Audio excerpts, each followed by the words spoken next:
ഞാൻ കുറേ വർഷങ്ങൾക്ക് മുമ്പ് 2008-2009 കാലഘട്ടങ്ങളിലാണ് തോന്നുന്നുണ്ട്, 2008-2009 അന്ന് ജിദ്ദയിൽ പോകേണ്ട ഒരു ആവശ്യമുണ്ടായിരുന്നു.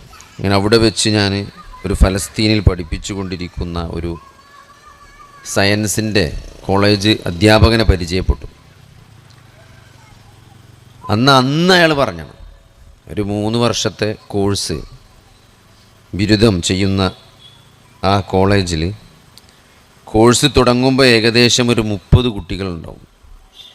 3 വർഷം കഴിഞ്ഞ് കോഴ്സ് അവസാനിച്ച് പോകുമ്പം പകുതിയിൽ താഴെ കുട്ടികളാണ് ക്ലാസ്സിലുണ്ടാകുക എന്നാണ്. പലരും ഷെല്ലാക്രമണത്തിലും ബോംബാക്രമണത്തിലൊക്കെ മരിച്ചു പോകും. ഇപ്പം ഇന്നലെ നമ്മളൊക്കെ സാധാരണ ക്ലാസ്സിൽ കുട്ടികളെ കാണാൻ അതായി മുന്നിലിരിക്കുന്ന ആളോട് ചോദിച്ചാൽ നമുക്ക് പനിയാണ്, തലവേദനയാണ് അയാൾക്ക് എന്നല്ലേ പറയും. വീട്ടിൽ കല്യാണം ആയതുകൊണ്ട് വന്നില്ല. എന്നാൽ അവിടെ അങ്ങനല്ല, ഇന്നലെ മരിച്ചുപോയി എന്നാണ് പറയാം. ഇന്നലെ ഷെല്ലാക്രമണം ഉണ്ടായിരുന്നു, അതിൽ മരിച്ചുപോയി.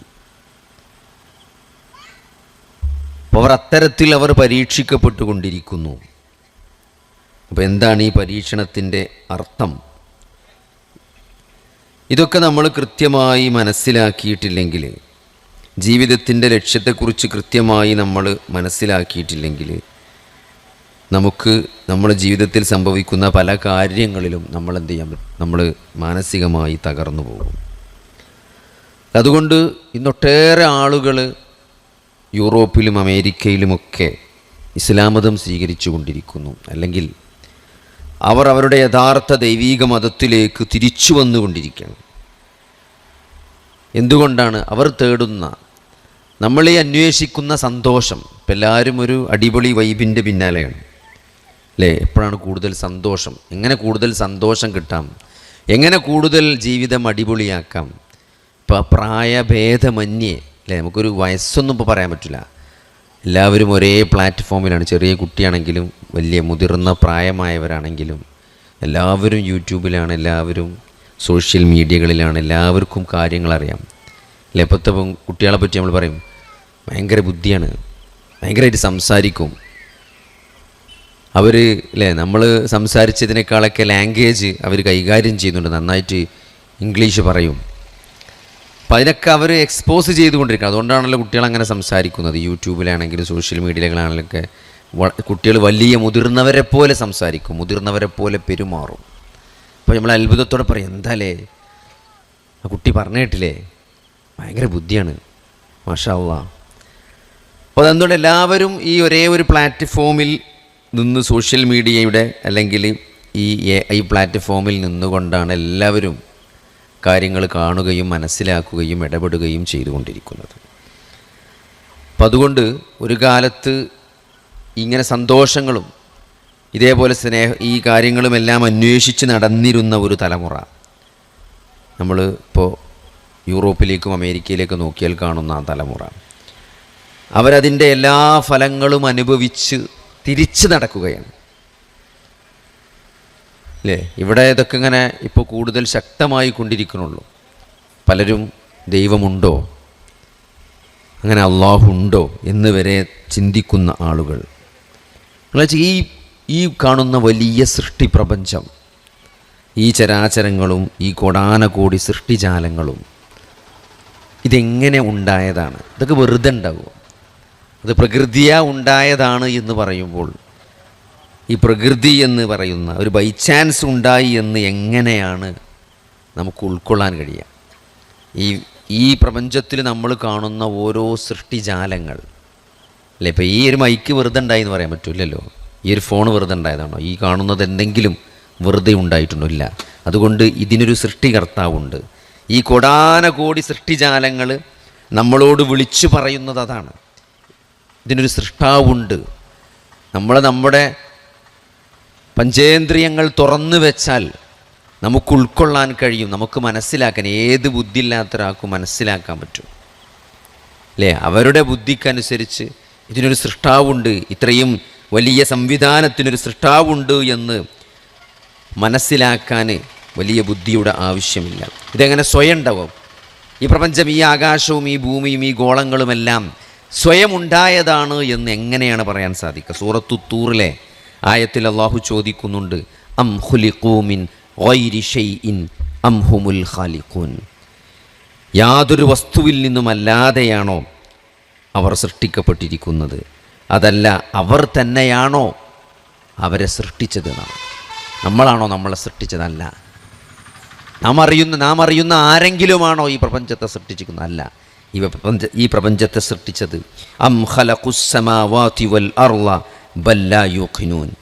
അവരാണോ ആകാശങ്ങളെയും ഭൂമിയെയും സൃഷ്ടിച്ചിരിക്കുന്നത്? അപ്പോൾ അവരൊരു യഖീനില്ല എന്നുള്ളതാണ്. ഇങ്ങനെ ചോദിക്കുന്ന ആളുകൾക്ക് എന്തില്ല? അവർക്കൊരു ഉറപ്പില്ല. അപ്പോൾ നമുക്ക് ആദ്യം വേണ്ടത് നമ്മുടെ വിശ്വാസത്തിൽ നമുക്കൊരു ഉറപ്പ് വേണം. കാരണം എന്താ വെച്ചാൽ അതാണ് നമ്മൾ അന്വേഷിച്ചു കൊണ്ടിരിക്കുന്ന സമാധാനം. ഇത് വളരെ പ്രധാനപ്പെട്ടൊരു വിഷയമാണ്. കാരണം തുടക്കത്തിൽ ചിലപ്പോൾ ആളുകൾ വിചാരിക്കും നല്ലൊരു ജോലി ഉണ്ടെങ്കിൽ സന്തോഷം ഉണ്ടാകും, അല്ലേ? ആളുകൾ സങ്കടമായി ദുഃഖമായി പലപ്പോഴും പറഞ്ഞു വരുന്നതാണ്, മോന് നല്ലൊരു ജോലിയില്ല, അല്ലെങ്കിൽ മകൾ ഡൈവോഴ്സായിട്ട് നിൽക്കുകയാണ്, അല്ലെങ്കിൽ മകൻ ഗൾഫിൽ പോയിട്ടൊന്നും ശരിയായിട്ടില്ല, തിരിച്ചു വന്നു, അല്ലെങ്കിൽ അസുഖം. അങ്ങനെ പലതിനെയും കുറിച്ച് ആണ് ആളുകൾ സങ്കടം പറയാം, നിരാശപ്പെട്ടുകൊണ്ടിരിക്കുന്നത്. എന്നാൽ ഇതൊക്കെ പരിഹരിക്കപ്പെട്ടു നിങ്ങൾ വിചാരിച്ചാൽ, ഇതൊക്കെ ഇപ്പോൾ പരിഹരിച്ചു, നല്ലൊരു ജോലിയുണ്ട്, അല്ലേ? നല്ല വരുമാനമുണ്ട്, ഇനി മകളെ വീണ്ടും കല്യാണം കഴിച്ചു, അല്ലെങ്കിൽ നമ്മൾ നല്ലൊരു അസുഖം, ഒരു വലിയ ക്യാൻസർ അല്ലെങ്കിൽ എന്തെങ്കിലും വലിയൊരു അസുഖം ബാധിച്ചു, ആ അസുഖം ഭേദമായി, എന്നാൽ ഈ പറഞ്ഞ സന്തോഷം തിരിച്ചു വരുമെന്ന് നിങ്ങൾ വിചാരിക്കേണ്ടത്. നമ്മൾ അന്വേഷിക്കുന്ന സമാധാനം, നമ്മൾ അന്വേഷിക്കുന്ന സന്തോഷം, അതൊന്നും ഭൗതികമായി എന്തെങ്കിലും ഭൗതികമായ വിഭവങ്ങളുടെ ആധിക്യം കൊണ്ടോ അല്ലെങ്കിൽ എന്തെങ്കിലും ഭൗതികമായ വിഭവങ്ങളുടെ ഏറ്റക്കുറച്ചിലുകൾ കൊണ്ടോ പരിഹരിക്കാൻ സാധിക്കുന്നതല്ല. ഇത് തികച്ചും മാനസികമാണ്, അല്ലേ? ഒരേ സമയത്ത് 100 റുപ്യ കിട്ടിയാൽ സന്തോഷം ഉണ്ടാകുന്ന ആളുകളുണ്ട്, എന്നാൽ ആ ഒരു 100 റുപ്യ കിട്ടിയാൽ സന്തോഷം ഉണ്ടാകാത്ത ആളുകളുണ്ട്. അപ്പോൾ ഒരു 100 രൂപയ്ക്ക് ഒരാൾക്ക് സന്തോഷം കൊടുക്കാൻ കഴിയുന്നതും ഒരാൾക്ക് സന്തോഷം കൊടുക്കാൻ പറ്റുന്നതും, ഒരു 100 റുപ്യക്ക് ഒരാൾക്ക് സന്തോഷം കൊടുക്കാൻ പറ്റും, ഒരാൾക്ക് കൊടുക്കാൻ പറ്റില്ല. അപ്പോൾ അതവിടെ തീരുമാനിക്കപ്പെടുന്നത് ആ 100 രൂപയെ എങ്ങനെ നോക്കിക്കാണുന്നു എന്നതാണ്. ഇപ്പം എൻ്റെ പോക്കറ്റിൽ കുറേ പൈസ ഉണ്ട്, അതിൻ്റെ കണക്ക് എത്രയെന്ന് കൃത്യമായിട്ട് എനിക്കറിയില്ല. അതുകൊണ്ട് തന്നെ എന്നെ സംബന്ധിച്ചിടത്തോളം അതിന് പോയോ ഇല്ലേ എന്നുള്ളത് എന്തറിയില്ല, എനിക്കറിയാത്തതുകൊണ്ട് എനിക്കതിൽ സങ്കടമല്ല. നേരെ മറിച്ച് ഞാൻ എണ്ണി വെച്ച പൈസയാണെങ്കിൽ 500 റുപ്യ ഷോർട്ടേജ് ഉണ്ട്, ഞാൻ എന്നെ സ്ഥലത്ത് ഊരി വെച്ച് രണ്ടാമട്ട് നോക്കുമ്പോൾ അതിൽ 500 റുപ്യ കാണാനില്ലെങ്കിൽ എനിക്ക് ഭയങ്കര ഒരു വിഷമം ഉണ്ടാവും. എൻ്റെ പൈസ ആരെടുത്തത്? ആ പോയില്ലല്ല, എന്നെ ആരെ പറ്റിച്ചോ മോഷ്ടിച്ചോ എന്താ അപ്പോൾ അങ്ങനെ എടുക്കാനും. നേരെ മറിച്ച് ഞാനത് അറിഞ്ഞില്ല എങ്കിൽ, ഞാനത് കൃത്യമായിട്ട് എണ്ണിയിട്ടില്ല, എനിക്കെന്നെ ഒരു ഉറപ്പില്ല പോയിക്കണോ ഇല്ല എന്നുള്ളതിന് ഞാനത് മൈൻഡ് ചെയ്യില്ല. ആലോചിച്ച് അപ്പോൾ അവിടെ പോയിട്ടുണ്ടെങ്കിലും എനിക്കതിലൊരു വിഷമമില്ലാത്തത് എന്താണ്? ആ കാര്യത്തെ ഞാൻ എങ്ങനെ നോക്കിക്കാണുന്നു എന്നതാണ്. അപ്പോൾ ഇവിടെ നമ്മളെ മനസ്സിൻ്റെ ചിന്തകളെ രൂപപ്പെടുത്തുന്നതിൽ നമുക്ക് അങ്ങനെ ചിന്തിക്കാൻ സാധിക്കണമെങ്കിൽ നമുക്ക് ചില കാര്യങ്ങൾ ബോധ്യപ്പെടേണ്ടതുണ്ട്. അതിനാണിത് ഇങ്ങനെ ഈ ആമുഖത്തിലേക്ക് കൊണ്ടുവരുന്നതിനാണ്. നമുക്ക് ചില കാര്യങ്ങൾ ബോധ്യപ്പെടാണ്ട്, അതിലേറ്റവും പ്രധാനപ്പെട്ടത് അള്ളാഹുവെ പറ്റിയുള്ള യഖീനായ വിശ്വാസമാണ്, അല്ലേ? അള്ളാഹു ഈ പ്രപഞ്ചത്തെ സൃഷ്ടിച്ച, ഈ കോടാനകോടി സൃഷ്ടിജാലങ്ങളെ സൃഷ്ടിക്കുകയും അതിന് വേണ്ട എല്ലാ സംവിധാനങ്ങളും ചെയ്തു കൊടുക്കുകയും ഘട്ടം ഘട്ടമായി ഓരോ ജീവികളെയും വളർത്തിക്കൊണ്ടുവരികയും ഇതിനെയെല്ലാം നിയന്ത്രിക്കുന്ന ഖാലിഖായ മുദബ്ബിറായ ആ റബ്ബ് സുബ്ഹാനഹു വ തആല, അതാരാണ്? ആ റബ്ബ് ആരാണ്? ആ റബ്ബിനെ കുറിച്ചുള്ളൊരു കൃത്യമായ വിശ്വാസം, അത് കൃത്യമായ അളവിൽ നൽകാൻ അത് ആർക്കാണ് സാധിക്കുക? അത് അള്ളാഹുവിനാണ് സാധിക്കുക. ഈ പ്രപഞ്ച സൃഷ്ടാവിനെ കുറിച്ച് കൃത്യമായി പഠിപ്പിക്കാൻ. അസ്സലാമു അലൈക്കും വറഹ്മത്തുള്ളാഹി. അപ്പോൾ ഏറ്റവും പ്രധാനപ്പെട്ടത് ഈ റബ്ബിനെക്കുറിച്ച്, ഈ പ്രപഞ്ചത്തിൻ്റെ സൃഷ്ടാവിനെക്കുറിച്ച്, എന്നെയും നിങ്ങളെയും സൃഷ്ടിച്ച പ്രപഞ്ചനാഥനെക്കുറിച്ച്, ഈ ജീവിതം നമുക്ക് ഒരു പരീക്ഷണമായി തന്ന ആ റബ്ബിനെക്കുറിച്ചുള്ള കൃത്യമായ വിശ്വാസവും അതിനനുസരിച്ചുള്ള ഒരു ജീവിതവും നമുക്ക് കൃത്യമായിട്ട് ജീവിക്കാൻ സാധിക്കണം. അപ്പോൾ അതിന് ഈ ശരിയായ ഒരു വിശ്വാസം നമുക്ക് വേണമെങ്കിൽ അതിനാദ്യം വേണ്ടത് അള്ളാഹുവിനെക്കുറിച്ചുള്ള ഏറ്റവും ശരിയായ അറിവാണ്. ആ അറിവ് നൽകാൻ അള്ളാഹുവിന് മാത്രമേ സാധിക്കുള്ളൂ. അതാണ് അള്ളാഹു സുബ്ഹാനഹു വ തആല പ്രവാചകന്മാരിലൂടെ, വേദഗ്രന്ഥങ്ങളിലൂടെ അള്ളാഹു മനുഷ്യനെ പഠിപ്പിച്ചത്, കാലങ്ങളായി ഓരോ സമൂഹങ്ങളിലേക്കും അള്ളാഹു പ്രവാചകന്മാരെ നിയോഗിച്ചത് ആ ഒരു അറിവ് കൃത്യമായി പഠിപ്പിക്കാനാണ്. അല്ലേ? ആരാണ് അള്ളാഹു? ഖുൽ ഹുവല്ലാഹു അഹദ് അല്ലാഹു സ്വമദ് ലം യലിദ് വലം യൂലദ് വലം യകുൽ ലഹു കുഫുവൻ അഹദ്. അള്ളാഹു ഏകനാണ്, അള്ളാഹു അഹദാണ്, അവന് യാതൊരു തരത്തിലുള്ള പങ്കുകാരുമില്ല. അള്ളാഹുവിൻ്റെ അധികാരത്തിൽ, അല്ലേ, അള്ളാഹുവിൻ്റെ നാമഗുണവിശേഷണങ്ങൾ, അള്ളാഹുവിൻ്റെ ഉലൂഹിയത്തിലോ റുബൂബിയത്തിലോ അള്ളാഹുവിന് യാതൊരു തരത്തിലുള്ള പങ്കുകാരുമില്ല. അള്ളാഹു റബ്ബാണ് എന്നത് എല്ലാവരും അംഗീകരിക്കുന്ന കാര്യമാണ്. അല്ലേ? ഈ പ്രപഞ്ചം സൃഷ്ടിച്ചതാരാണ്? ആകാശഭൂമികളെ സൃഷ്ടിച്ചതാരാണ്? അതിൽ യാതൊരു സംശയവുമില്ല. ഇവിടുത്തെ ഏത് മതവിശ്വാസിയും അംഗീകരിക്കുന്ന കാര്യമാണ് അള്ളാഹുവാണ് റബ്ബ് എന്നുള്ളത്. അള്ളാഹുവാണ് സൃഷ്ടിച്ചത്, അല്ലേ? അള്ളാഹുവാണ് മനുഷ്യരെ സൃഷ്ടിച്ചത്, ഈ പ്രപഞ്ചത്തെ സൃഷ്ടിച്ചത്. അതിൽ യാതൊരു തർക്കമില്ല. എന്നാൽ ഈ പ്രവാചകന്മാർ വന്നത് എന്തിനാണ്? സത്യത്തിൽ ഈ റുബൂബിയത്ത് പഠിപ്പിക്കുകയും ആ റുബൂബിയത്ത് കാലങ്ങളായി അവിടെ സമൂഹത്തിൽ നിലനിൽക്കുകയും ചെയ്യുന്നുണ്ട്. എന്നാൽ ജനങ്ങൾ മാറിപ്പോയത്, തെറ്റിപ്പോയത് ആരാധനയുടെ വിഷയത്തിലാണ്, ഉലൂഹിയത്തിലാണ്. അള്ളാഹു മാത്രമാണ് ആരാധനക്കർഹൻ എന്ന തത്വത്തിൽ നിന്ന് ജനങ്ങൾ വഴിതെറ്റിയപ്പോഴാണ് അള്ളാഹു വീണ്ടും പ്രവാചകന്മാരെ അവതരിപ്പിച്ചത്. ഈ മഹാനായ റസൂലുള്ളാഹി സ്വല്ലല്ലാഹു അലൈഹി വസല്ലമ മക്കയിൽ ജനിച്ചുലേ. ഓരോ പ്രവാചകന്മാരും അവരുടെ നാടിൽ ജനിക്കുകയും അവിടെ വളരുകയും അങ്ങനെ ആ നാട്ടിലുള്ള ഒരാളെയാണ് അള്ളാഹു പ്രവാചകനായി തിരഞ്ഞെടുക്കുന്നത്. മഹാനായ നബി സല്ലല്ലാഹു അലൈഹി വസല്ലമയ മക്കയിൽ ജനിച്ചു, അവിടെ വളരുകയും അവർക്കിടയിൽ അവർക്കെല്ലാം അറിയുന്ന ഒരു വ്യക്തിയാണ്, അല്ലേ? അൽ അമീൻ, അത്രയും സത്യസന്ധനായ, എല്ലാവർക്കും ഇഷ്ടമായിരുന്ന, സുസമ്മതനായിരുന്ന ഒരു വ്യക്തിത്വമാണ് നബി സല്ലല്ലാഹു അലൈഹി വസല്ലമയുടേത്. നബി സല്ലല്ലാഹു അലൈഹി വസല്ലമക്ക് 40-ാമത്തെ വയസ്സിൽ നുബുവത്ത് കിട്ടി, നബി പ്രവാചകനായി തിരഞ്ഞെടുക്കപ്പെട്ടു. എന്നിട്ട് ആ നബി സല്ലല്ലാഹു അലൈഹി വസല്ലമ ജനങ്ങളെ അള്ളാഹുവിലേക്ക് ക്ഷണിച്ചു. നിങ്ങൾ ആലോചിച്ച് നോക്കി, നമ്മളെ കൂട്ടത്തിലൊരാൾ ഒരു ദിവസം നേരം വെളുത്തിട്ട് എണീറ്റിട്ട് പറയണേ ഞാൻ പ്രവാചകനാണ്, ഞാൻ നബിയാണ് എന്ന് പറയുമ്പം നമ്മളത് അംഗീകരിക്കുമോ? കൂടെയുള്ള ആളുകളെ സംബന്ധിച്ചിടത്തോളം ഇന്നലെ വരെ നമ്മുടെ കൂട്ടത്തിലുള്ള ഒരാൾ ഇന്നിപ്പോൾ നമ്മളോട് പറയും ഞാൻ നബിയാണ്, എനിക്ക് വഹി കിട്ടി എന്ന് പറഞ്ഞാൽ നമുക്കത് വിശ്വസിക്കാൻ പ്രയാസമുണ്ടാവും, അല്ലേ? അപ്പോൾ അവർ അത് വിശ്വസിച്ചത് എന്തുകൊണ്ടാണ് ചില ആളുകൾ അത് വിശ്വസിച്ചത്?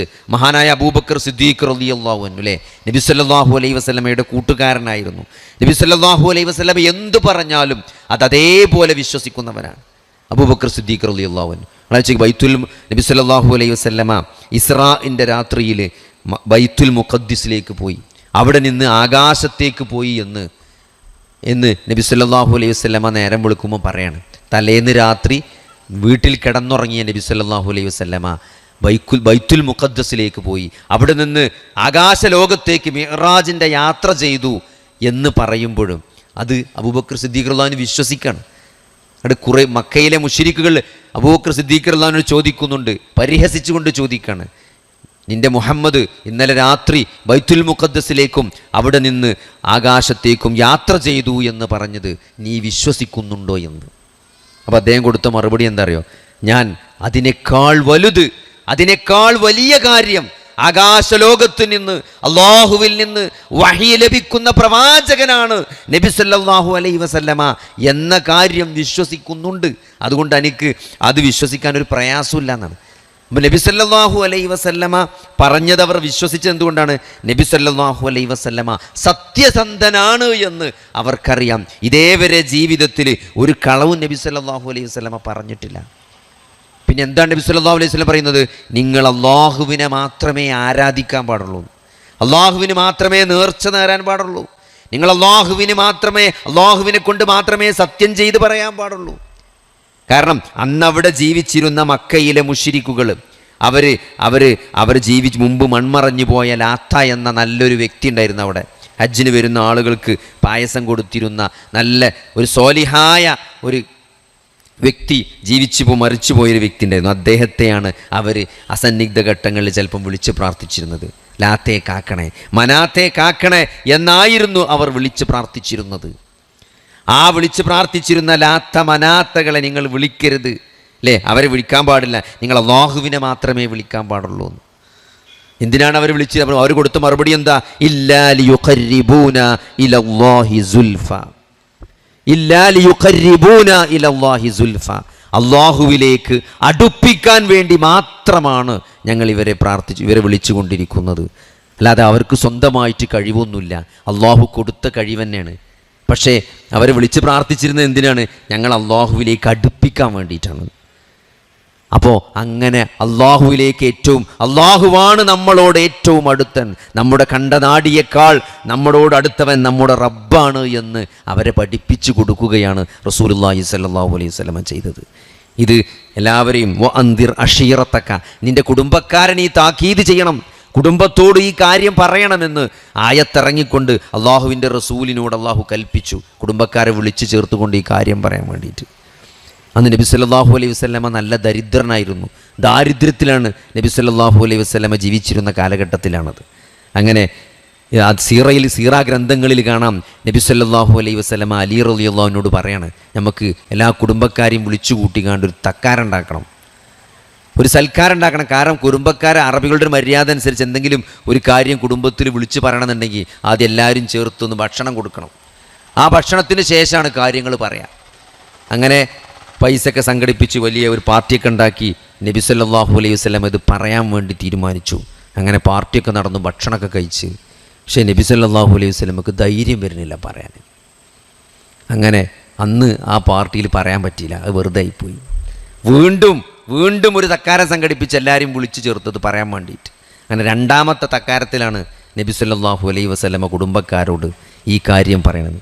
നിങ്ങൾ ആരാധിച്ചു വരുന്ന ആരാധ്യ വസ്തുക്കളെ നിങ്ങൾ ആരാധിക്കരുത്, നിങ്ങൾ അല്ലാഹുവിനെ മാത്രം ആരാധിക്കണം, നിങ്ങൾ അല്ലാഹുവിനോട് മാത്രമേ വിളിച്ച് പ്രാർത്ഥിക്കാൻ പാടുള്ളൂ എന്ന് നബി സല്ലല്ലാഹു അലൈഹി വസല്ലമ പറഞ്ഞു. അത് പറയണതിൻ്റെ മുമ്പ് ആ സഫാ കുന്നിൻ്റെ അപ്പുറത്തു നിന്ന് ഒരു സൈന്യം നിങ്ങളെ ആക്രമിക്കാൻ വരുന്നുണ്ട് എന്ന് ഞാൻ പറഞ്ഞാൽ നിങ്ങൾ വിശ്വസിക്കുമോ എന്ന് അവരോട് ആദ്യം നബി സല്ലല്ലാഹു അലൈഹി വസല്ലമ ചോദിച്ചേക്കാണ്. അപ്പോൾ അവർ കൊടുത്ത മറുപടി, നീ അല്ല മീനല്ലേ, നീ വിശ്വസ്തനാണ്, നീ പറയുന്നതിൽ ഞങ്ങൾക്ക് എന്തുണ്ട്, വിശ്വാസമുണ്ട്, നിന്നെ ഞങ്ങൾ വിശ്വസിക്കുന്നുണ്ട് എന്നാണ്. എന്നാൽ നിങ്ങൾ നിങ്ങളുടെ ആരാധ്യ വസ്തുക്കളെ ഉപേക്ഷിക്കണം, അല്ലാഹുവിനെ മാത്രം ആരാധിക്കണം എന്ന് പറഞ്ഞപ്പം അബൂലഹബ് തബ്ബൻ ലക യാ മുഹമ്മദ് എന്ന് പറഞ്ഞുകൊണ്ട് തൻ്റെ ഷാള് കൊട്ടഞ്ഞുകൊണ്ട് അവിടെ നിന്ന് എണീറ്റ് പോയി എന്നാണ്. ആലോചിച്ച് നോക്കി. അതിനുശേഷം നബി സല്ലല്ലാഹു അലൈഹി വസല്ലമക്ക് മാനസികമായും ശാരീരികമായും ഒട്ടേറെ പീഡനങ്ങൾ ഏൽക്കുകയാണ്. എന്തിനു വേണ്ടി? ലാ ഇലാഹ ഇല്ലല്ലാഹ്, അല്ലാഹു മാത്രമാണ് യഥാർത്ഥ ആരാധനക്കർഹൻ. ലാ ഇലാഹ ഇല്ലല്ലാഹ് എന്ന വാക്കിൻ്റെ തുടക്കത്തിൽ തന്നെ ലാ ഇലാഹ എന്നാണ്. ആരാധ്യ വസ്തുക്കളേ ഇല്ല എന്ന ലാ ഇലാഹ, ഒരു ഇലാഹും തന്നെ ഇല്ല ഇല്ലല്ലാ, അല്ലാഹു അല്ലാതെ ഒരു ആരാധ്യ വസ്തുക്കളും ഇല്ല എന്ന് കൃത്യമായിട്ട് അവിടെ പഠിപ്പിക്കുകയാണ്. നിങ്ങൾ ആരാധിച്ചു വരുന്ന, നിങ്ങൾ വിളിച്ച് പ്രാർത്ഥിക്കുന്ന ഈ ലാത്ത, മനാത്ത, ഉസ്സ തുടങ്ങിയ ഈ വിഗ്രഹങ്ങളൊന്നും നിങ്ങളുടെ പ്രാർത്ഥന കേൾക്കൂല, വിളി കേൾക്കൂല. അവരോട് നിങ്ങൾ വിളിച്ച് പ്രാർത്ഥിക്കരുത്, അവയെ ആരാധിക്കരുത്, അവക്ക് നേർച്ച വഴിപാടുകൾ നേടരുത്, അവയെ പിടിച്ച് സത്യം ചെയ്യരുത് എന്ന് അല്ലാഹുവിൻ്റെ റസൂൽ അവരെ പഠിപ്പിക്കുകയാണ്. അങ്ങനെ നീണ്ട 23 വർഷത്തെ പ്രവാചക ജീവിതം നമുക്കറിയാം, അത് സംഭവ ബഹുലമായിരുന്നു. അങ്ങനെ നബി സല്ലല്ലാഹു അലൈഹി വസല്ലമക്ക് വിശുദ്ധ ഖുർആനിൻ്റെ വഹ്യ് പല ഘട്ടങ്ങളിലായി ആ 23 വർഷത്തെ ജീവിതത്തിൽ പല സന്ദർഭങ്ങളിലും ഇറങ്ങിയതാണ് വിശുദ്ധ ഖുർആനാകുന്ന വഹ്യ്. അപ്പോൾ ആ അല്ലാഹുവിനെ കുറിച്ച് അല്ലാഹുവിൻ്റെ റസൂൽ നമ്മളെ കൃത്യമായിട്ട് പഠിപ്പിച്ചിട്ടുണ്ട്.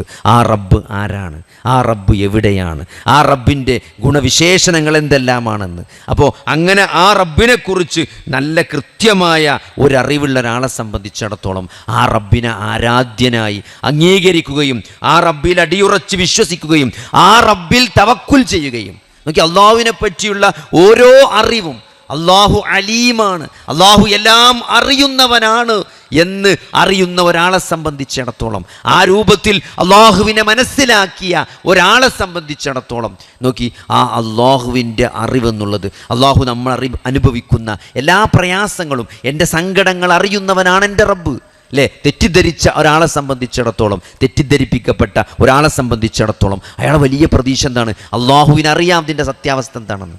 അള്ളാഹു അറിയുന്നുണ്ട് അല്ലേ? ഇവിടെ ഗാസയിൽ ബോംബുകൾ വന്ന് വർഷിക്കുമ്പോഴും ആ അള്ളാഹുവിൻ്റെ അറിവോടും സമ്മതത്തോടും തന്നെയാണ് അവിടെ ബോംബ് വർഷിക്കുന്നത്, അവിടെ ആക്രമിക്കപ്പെടുന്നത്, അവിടെ പിഞ്ചു കുഞ്ഞുങ്ങൾ കൊല ചെയ്യപ്പെടുന്നത് ആ റബ്ബിൻ്റെ അറിവോടും സമ്മതത്തോടും തന്നെയാണ്.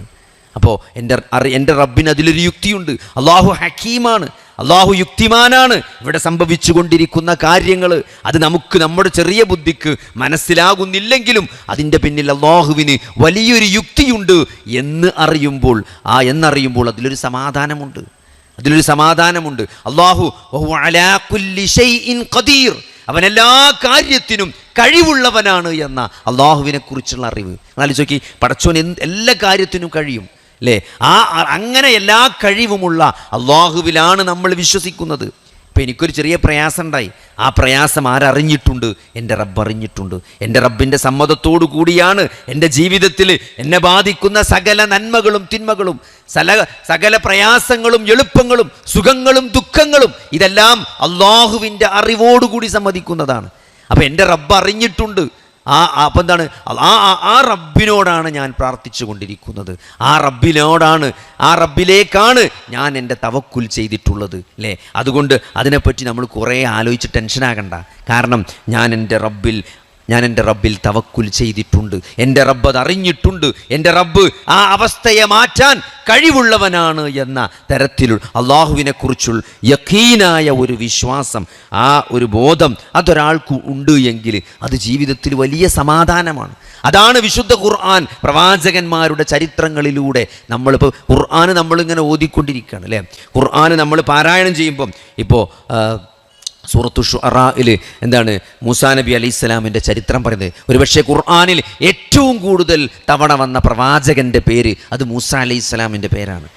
മഹാനായ മുഹമ്മദ് നബിയുടെ പേരിനേക്കാളൊക്കെ എത്രയോ തവണ ആവർത്തിച്ചു വന്ന പദം മൂസാ അലൈഹിസ്സലാമിൻ്റെ പദമാണ്. നമുക്ക് എപ്പോഴും നോക്കിയാൽ കാണാം, മക്കാ മുശ്രിക്കുകളോട് എന്തെങ്കിലും കൽപ്പന പറഞ്ഞിട്ട് അവരെന്തെങ്കിലും കാര്യങ്ങൾ പറഞ്ഞിട്ട് പിന്നെ വീണ്ടും പടച്ചം മടങ്ങുക മൂസായുടെ ചരിത്രത്തിലേക്കായിരിക്കും, മൂസാ നബി അലൈഹിസ്സലാമിൻ്റെ ചരിത്രത്തിലേക്കാണ് നമ്മളെ കൊണ്ടുപോകുക. അത്ര തവണ ആവർത്തിച്ച് പറഞ്ഞ ചരിത്രമാണ് മൂസാ അലൈഹിസ്സലാമിൻ്റെ ചരിത്രം. ഖുർആനിൻ്റെ വ്യത്യസ്ത സ്ഥലങ്ങളിൽ വ്യത്യസ്ത സൂറത്തുകളിൽ വ്യത്യസ്ത സംഭവങ്ങളായിക്കൊണ്ട് അല്ലേ, ഒരു തുടർച്ചയായിട്ടല്ല പറയണേ, ഓരോ സ്ഥലത്തും ഓരോ സംഭവങ്ങളായിട്ട് മൂസാ നബി അലൈഹി സ്വലാമിൻ്റെ ചരിത്രം അള്ളാഹു നമ്മളെ പഠിപ്പിക്കുന്നത് എന്തിനാണ്? ഇപ്പോൾ സൂറത്തു ഷുറായിൽ കാണാം, മൂസാ നബി അലൈഹി സ്വലാമിൻ്റെ അനുയായികൾ ആ ചെങ്കടലിൻ്റെ മുമ്പിൽ വെച്ച് പിടിക്കപ്പെടുകയാണ്. ബാക്കിൽ ഫിറഔനിൻ്റെ സൈന്യവും മുമ്പിൽ ചെങ്കടലുമായി ലോക്ക് ചെയ്യപ്പെടുമ്പോൾ ഖാല അസ്ഹാബു മൂസ ഇന്നാല മുദ്റക്കൂൻ, മൂസ നമ്മൾ പിടിക്കപ്പെട്ടു കേട്ടോ എന്ന് പിടിക്കപ്പെട്ടു എന്ന് മൂസാ നബിയുടെ അനുയായികൾ മൂസാ നബിയോട് പറയണം. ആലോചിച്ച് നോക്കി, ഭൗതികമായ എല്ലാ സാഹചര്യങ്ങളും വെച്ച് പരിശോധിച്ചാലും അവിടെ നിന്ന് രക്ഷപ്പെടാനുള്ള യാതൊരു സാധ്യതയില്ല. കാരണം മുമ്പിൽ കടലിനും ചെകുത്താനും നമ്മൾ ഇടയിൽ എന്ന് പറയുന്നൊരു പ്രയോഗമുണ്ട് സാധാരണ ഭാഷയിൽ, എല്ലാ ഭാഷയിലും ഉണ്ട്. അതെന്താണ്? അത് മുമ്പിൽ ചെങ്കടലാണ്, ബാക്കിൽ ഫിർഔനും അവൻ്റെ പരിവാരങ്ങളുമാണ്. അതിൻ്റെ ഇടയിൽ ലോക്കായി കിടക്കണം മൂസാ അലൈഹി ഇസ്ലാമും അനുയായികളും. അപ്പോൾ മൂസാ നബി അലൈഹി ഇസ്ലാമിൻ്റെ അനുയായികൾ പറയുന്നൊരു വാക്കാണത്, ഇന്നാ ലമുദ്റക്കൂൻ, നിശ്ചയമായും നമ്മൾ പിടിക്കപ്പെട്ടു മൂസ എന്ന്. നിങ്ങൾ ആലോചിച്ച് നോക്കി, ആ സാഹചര്യം അവിടെ അതേ സാഹചര്യത്തിൽ നിൽക്കുന്ന മൂസാ നബി അലൈഹി സ്വലാം അവർക്ക് കൊടുക്കുന്നൊരു മറുപടി ഉണ്ട്, കല്ലാ അങ്ങനെയല്ല, ഇന്ന മഅയ റബ്ബി, എൻ്റെ കൂടെ എൻ്റെ റബ്ബുണ്ട്, സയഹ്ദീൻ, അവൻ എനിക്ക് വഴി കാണിക്കുമെന്നാണ്. ഒരേ സാഹചര്യത്തിലാണ് എല്ലാവരും നിൽക്കുന്നത്. പക്ഷേ അവിടെ അനുയായികൾ പറഞ്ഞ ഒരു വാക്കും മൂസാ അലൈഹി സ്വലാമിൻ്റെ മറുപടിയും രണ്ടും നമ്മൾ ഒന്ന് ആലോചിച്ചാൽ ഒരു വ്യത്യാസം നമുക്ക് മനസ്സിലാക്കും. എന്താണ് വ്യത്യാസം? അതിൽ വലിയൊരു വ്യത്യാസമുണ്ട്. മൂസാ അലൈഹി സ്വലാമിന് നല്ല ധൈര്യമുണ്ട്. അവിടെ മൂസാ അലൈഹി സ്വലാമിന് എന്തുണ്ട്? നല്ല ആത്മവിശ്വാസമുണ്ട്. എന്ത്? എൻ്റെ റബ്ബ് എല്ലാം അറിയുന്നുണ്ട്, നോക്കിക്കാണുന്നുണ്ട്, ഇതെല്ലാം അറിയുന്നുണ്ട്. അതുകൊണ്ട് എൻ്റെ റബ്ബ് എനിക്ക് വഴി കാണിക്കും, നിങ്ങൾ പറയുന്ന പോലെ പിടിക്കപ്പെട്ടിട്ടില്ല എന്നാണ്. പിന്നെ അവിടെ സംഭവിച്ചത് എന്താ നമുക്ക് തുടർന്നുള്ള ആയത്തുകളിൽ കാണാൻ പറ്റും. എന്താണ്? ഇപ്പോൾ മൂസാ നബി അലൈഹി സ്വലാമിനും ചെങ്കടലിൻ്റെ മുകളിലൂടെ മൂസാ നബിയെയും അനുയായികളെയും അള്ളാഹ്ക്ക് വേണമെങ്കിൽ ആകാശത്തിലൂടെ പറത്തിക്കൊണ്ടുപോകാൻ പറ്റും. കാരണം എന്താ? കാരണം അവർക്ക് മന്നായും സെൽവായും ആകാശലോകത്ത് നിന്ന് അള്ളാഹു ഇറക്കി കൊടുത്തിട്ടുണ്ട്. ഇതൊക്കെ സാക്ഷ്യം വഹിച്ച ആളുകളാണ് മൂസാ നബി അലൈഹി സ്വലാമിൻ്റെ ജനത. നിങ്ങൾ ആലോചിച്ച് നോക്കി, ഒന്നും ചെയ്യാതെ മരുഭൂമിയിൽ ഇങ്ങനെ നിൽക്കുക, സമയമാകുമ്പോൾ ആകാശത്തുനിന്ന് നല്ല മഞ്ഞയും സെൽവി എന്നൊക്കെ പറഞ്ഞാൽ ചിലപ്പോൾ നമുക്ക് മനസ്സിലാവില്ല, നല്ല മന്തിയും ബ്രോസ്റ്റൊക്കെ അങ്ങനെ ഇറങ്ങാമെന്ന് വിചാരിച്ചോളി. നമുക്ക് നല്ല തിന്നാൻ ഇഷ്ടപ്പെട്ട സാധനങ്ങൾ സമയാസമയമാകുമ്പോൾ ആകാശത്ത് നിന്ന് ഇങ്ങനെ പടച്ചോൻ ഇറക്കി കൊടുക്കുക. അതനുഭവിച്ച ആളുകളാണ് മൂസ അലൈഹിസ്സലാമിൻ്റെ ജനത. ആ ജനതയോടാണ് മൂസ അലൈഹിസ്സലാം പറയുന്നത്, നമ്മൾ പിടിക്കപ്പെട്ടു എന്ന് പറഞ്ഞപ്പം ഇല്ല, പിടിക്കപ്പെട്ടിട്ടില്ല. ഇന്ന മഅയ റബ്ബി, എൻ്റെ കൂടെ എൻ്റെ റബ്ബുണ്ട്. നിങ്ങൾ ആലോചിച്ച് നോക്കി, ലോകാവസാനം വരെയുള്ള മുസ്ലിങ്ങളെ അല്ലെങ്കിൽ ജനങ്ങൾക്ക് ഉള്ള രക്ഷാഗ്രന്ഥമായിട്ട് മാർഗദർശനം ഹിദായത്തായിട്ട് അള്ളാഹു അവതരിപ്പിച്ച ഈ വിശുദ്ധ ഖുർആൻ, അത് നമ്മൾ ഓതിക്കൊണ്ടിരിക്കുമ്പം നമുക്ക് കിട്ടേണ്ട വലിയൊരു എനർജി ഉണ്ട്. ഏത് പ്രതികൂല സാഹചര്യങ്ങളിലും അള്ളാഹുവിനെ കുറിച്ചുള്ള അചഞ്ചലമായ വിശ്വാസവും അവനെ തവക്കുൽ ചെയ്ത ആളുകളെയും അള്ളാഹു രക്ഷപ്പെടുത്തും. അല്ലെ, ഭൗതികമായ ഏത് മാനദണ്ഡങ്ങൾ പരിശോധിച്ചാലും രക്ഷപ്പെടാൻ സാധ്യതയില്ലാത്ത ഒരു സാഹചര്യത്തിൽ നിന്നാണ് മൂസ അലൈഹിസ്സലാമിൻ്റെ ജനതയെ അള്ളാഹു രക്ഷപ്പെടുത്തുന്നത്. അത് ആകാശത്തേക്ക് പറത്തിക്കൊണ്ടുപോവുകയല്ല ചെയ്യുന്നത്. മൂസാ നബിയോട് ആ ചെങ്കടൽ തൻ്റെ വടി കൊണ്ട് അടിക്കാൻ പറയുകയാണ് ചെയ്തത്. നിൻ്റെ വടി കൊണ്ട് ആ ചെങ്കടലിൽ അടിക്കാൻ പറയും. ആ സമുദ്രം 2 തട്ടുകളായി മാറി നിൽക്കുകയാണ്. അതിൻ്റെ ഇടയിലൂടെ അവർ നടന്നു പോവുകയാണ്. ഇത് മൂസാ അലൈഹിസ്സലാമിൻ്റെ മുഅ്ജിസത്താണ്. അല്ലേ, ഓരോ പ്രവാചകന്മാർക്കും അള്ളാഹു മുഅ്ജിസത്ത് നൽകിയിട്ടുണ്ട്. ഓരോ കാലങ്ങളിൽ ഇറങ്ങിയ അമ്പിയാക്കന്മാർ, ഞാൻ നേരത്തെ പറഞ്ഞില്ലേ, ഒരു സമൂഹത്തിലെ ഒരാൾ വന്നിട്ട് രാവിലെ ഞാൻ അള്ളാഹുവിൻ്റെ വഹിയുള്ള റസൂലാണ്, നബിയാണ് എന്ന് പറയുമ്പോൾ ആ ജനങ്ങളത് വിശ്വസിക്കണ്ടേ സഹോദരങ്ങളെ? അത് വിശ്വസിക്കണമെങ്കിൽ അവരെ വിശ്വസിപ്പിക്കാൻ ചില അത്ഭുതങ്ങൾ ഓരോ കാലത്തും പ്രവാചകന്മാർ കാണിച്ചിട്ടുണ്ട്. മൂസ അലൈഹിസ്സലാമിൻ്റെ മുഅ്ജിസത്ത് എന്താണ്? അത് ആ വടിയാണ്.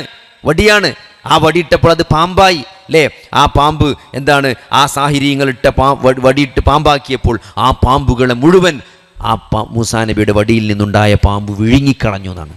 അത് മൂസാ നബി അലൈഹിസ്സലാമിൻ്റെ മുഅ്ജിസത്താണ് ആ വടി. ഇന്നിപ്പോൾ നമുക്കങ്ങനെ ആലോചിച്ചപ്പോൾ എന്താ, ഒരാളൊരു നബി ഒരു വടി ഇടുക, എന്നിട്ട് പാമ്പാക്കുക, അത് ഇന്ന് നമുക്ക് ചിലപ്പോൾ എന്ത് ചെയ്യാൻ പറ്റില്ല, ഉൾക്കൊള്ളാൻ പറ്റില്ല. പക്ഷേ ആ കാലത്ത് അവരത് വിശ്വസിച്ചു. കാരണം എന്താണ്, അന്ന് അത്ഭുതങ്ങൾ കാണിക്കുക എന്നുള്ളത് അത് വലിയ ഹരമുള്ളൊരു കാലഘട്ടത്തിലാണ് മൂസ അലൈഹിസ്സലാം വന്നത്. അതുകൊണ്ടാണ് ആദ്യം ആ വടിയിട്ട് പാമ്പാക്കിയ സന്ദർഭത്തിൽ ആദ്യം അതിൽ വിശ്വസിച്ചത് ആരാണ്? ഫിർഔൻ ഈ മത്സരത്തിന് വേണ്ടി കൊണ്ടുവന്ന ഫിർഔനിൻ്റെ ആളുകളായ സാഹിര്യങ്ങളാണ് ആദ്യമായിട്ട് മുസ്ലിമാണ്. കാരണം അവരുടെ പാമ്പിനെയൊക്കെ മൂസാ നബി അലൈഹി ഇസ്ലാമിൻ്റെ പാമ്പ് വിഴുങ്ങിക്കളഞ്ഞപ്പം അവർ മൂസാൻ്റെയും ഹാറൂൻ്റെയും റബ്ബിൽ ഞങ്ങൾ വിശ്വസിച്ചു എന്ന് അവിടെ വെച്ച് പ്രഖ്യാപിക്കുകയാണ്. ഫിർഔൻ ഭീഷണിപ്പെടുത്തി, കൊല്ലുമെന്ന് ഭീഷണിപ്പെടുത്തി, ഉപദ്രവിക്കുമെന്ന് ഭീഷണിപ്പെടുത്തി. അവർ പിന്മാറിയില്ല. കാരണം അവർക്ക് അത് ബോധ്യപ്പെട്ട് കഴിഞ്ഞു. അത് ഹക്കാണ്, മുഅ്ജിസത്താണ്. മൂസ അള്ളാഹുവിൽ നിന്ന് വഹിയുള്ള റസൂലാണ് എന്ന് അവർക്ക് ബോധ്യപ്പെട്ടു. നിങ്ങൾ ആലോചിച്ച് നോക്കി, ഈസാ അലൈഹിസ്സലാം വന്ന് എന്താണ് മുഅ്ജിസത്ത്?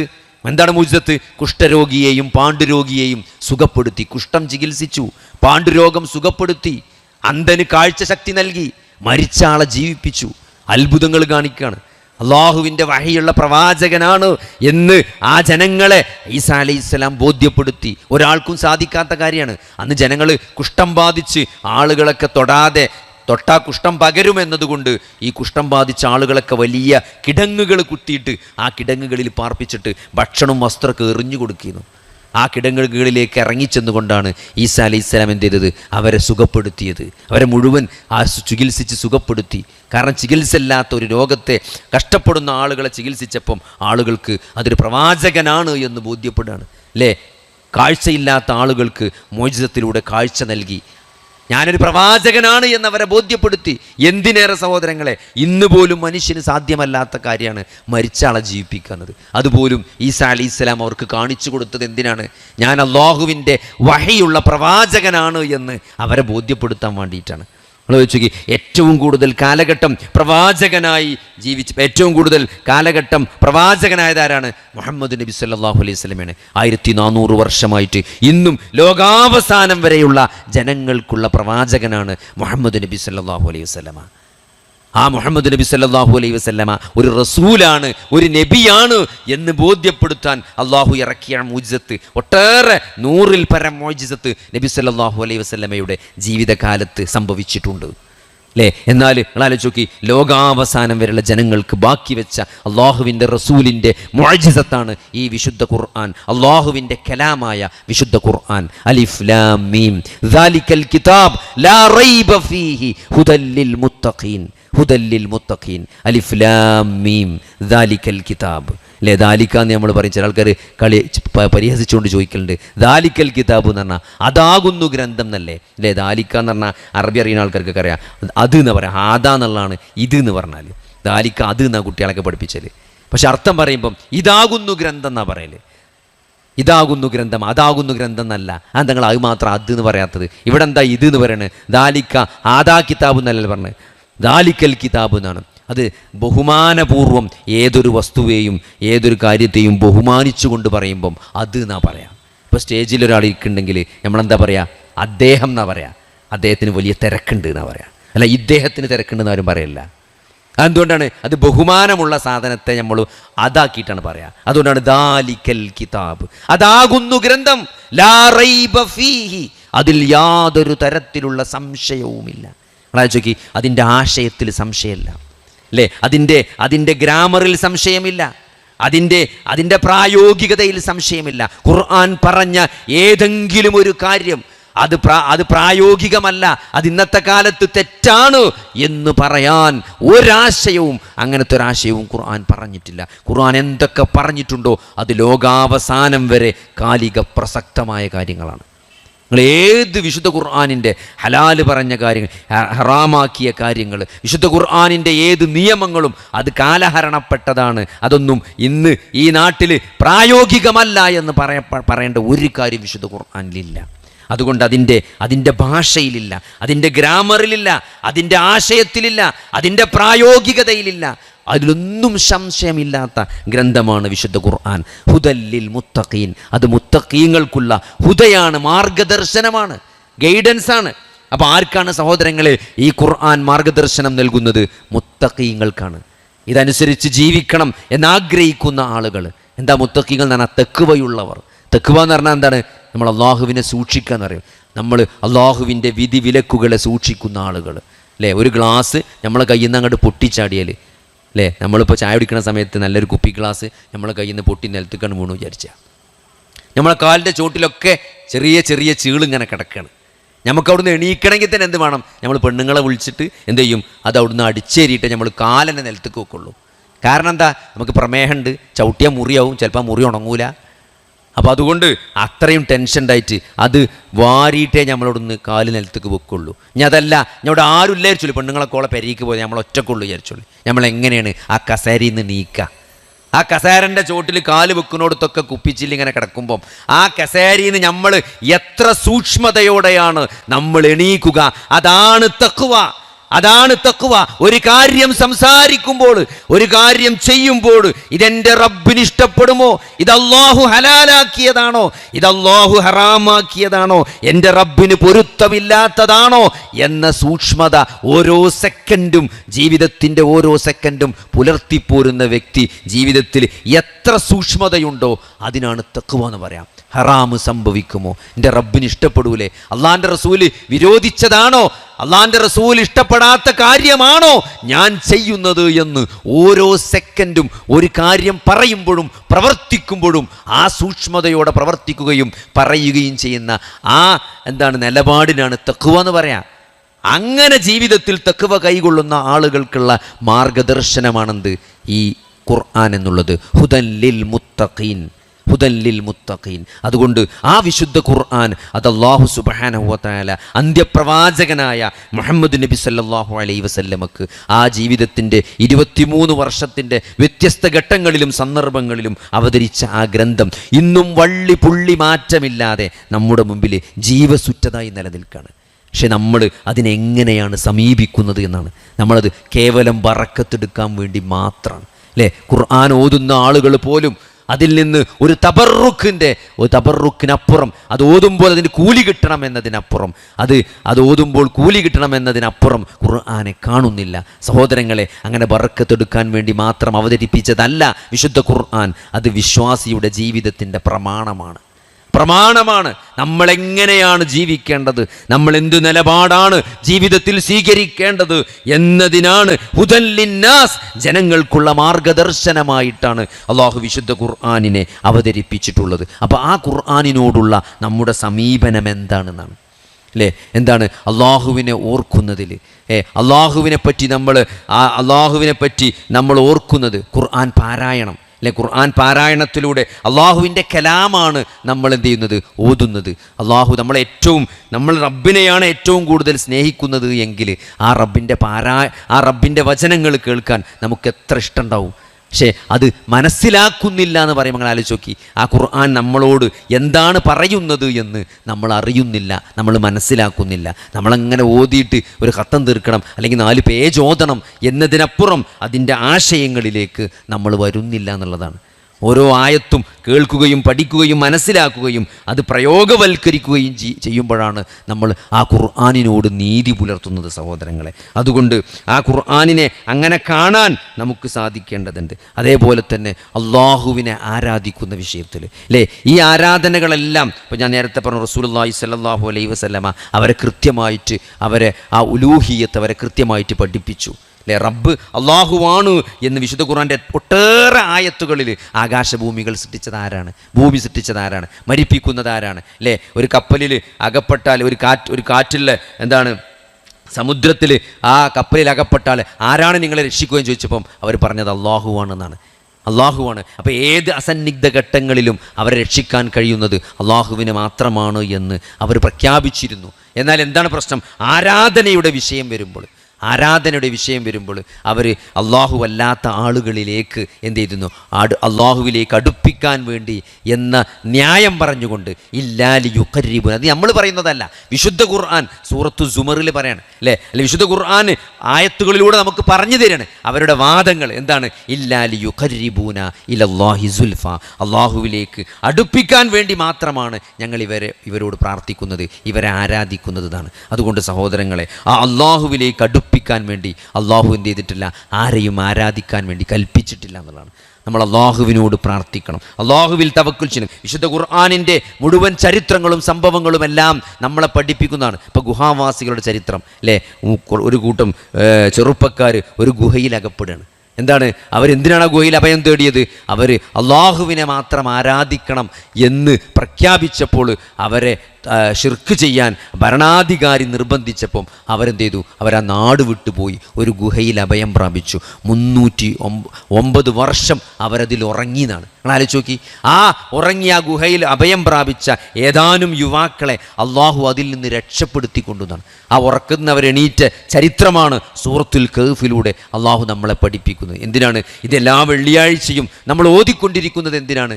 ആ അള്ളാഹുവിൽ അഭയം പ്രാപിച്ച ആളുകളെ, അള്ളാഹുവിൽ തവക്കുൽ ചെയ്ത ആളുകളെ അള്ളാഹു രക്ഷപ്പെടുത്തും, അള്ളാഹു കൈവിടുകയില്ല എന്ന വലിയ മെസ്സേജാണ് ഈ സൂറത്തിലൂടെ അള്ളാഹു നമുക്ക് നൽകുന്നത്. അതേപോലെ ഖുർആനിൻ്റെ ഏത് പ്രവാചകന്മാരുടെ ചരിത്രങ്ങൾ നമ്മൾ പരിശോധിച്ചാലും ആ അള്ളാഹുവിൽ അഭയം പ്രാപിച്ച, അള്ളാഹുവിൽ നല്ല ഉറപ്പോടുകൂടി യഖീനായ വിശ്വാസമുള്ള, അള്ളാഹുവിനോട് പ്രാർത്ഥിക്കുന്ന, അള്ളാഹുവിൽ തവക്കൽ ചെയ്യുന്ന ആളുകളെ അള്ളാഹു രക്ഷപ്പെടുത്തിയ, അള്ളാഹു സഹായിച്ച ചരിത്രമാണ് നമുക്ക് അള്ളാഹു ഇങ്ങനെ ബൂസ്റ്റ് ചെയ്ത് ഖുർആനിലൂടെ തരുന്നത്. അപ്പോൾ ഇത് പാരായണം ചെയ്യുന്ന ഒരാളെ സംബന്ധിച്ചിടത്തോളം നമ്മുടെ ജീവിതത്തിൽ നമ്മൾ എത്രത്തോളം അള്ളാഹുവുമായിട്ടുള്ള ബന്ധമുണ്ട്, അതിനനുസരിച്ചാണ് സത്യത്തിൽ എന്ത് ചെയ്യുക? നമ്മുടെ ദീനും നമ്മുടെ എല്ലാ കാര്യങ്ങളും വിലയിരുത്തപ്പെടുക.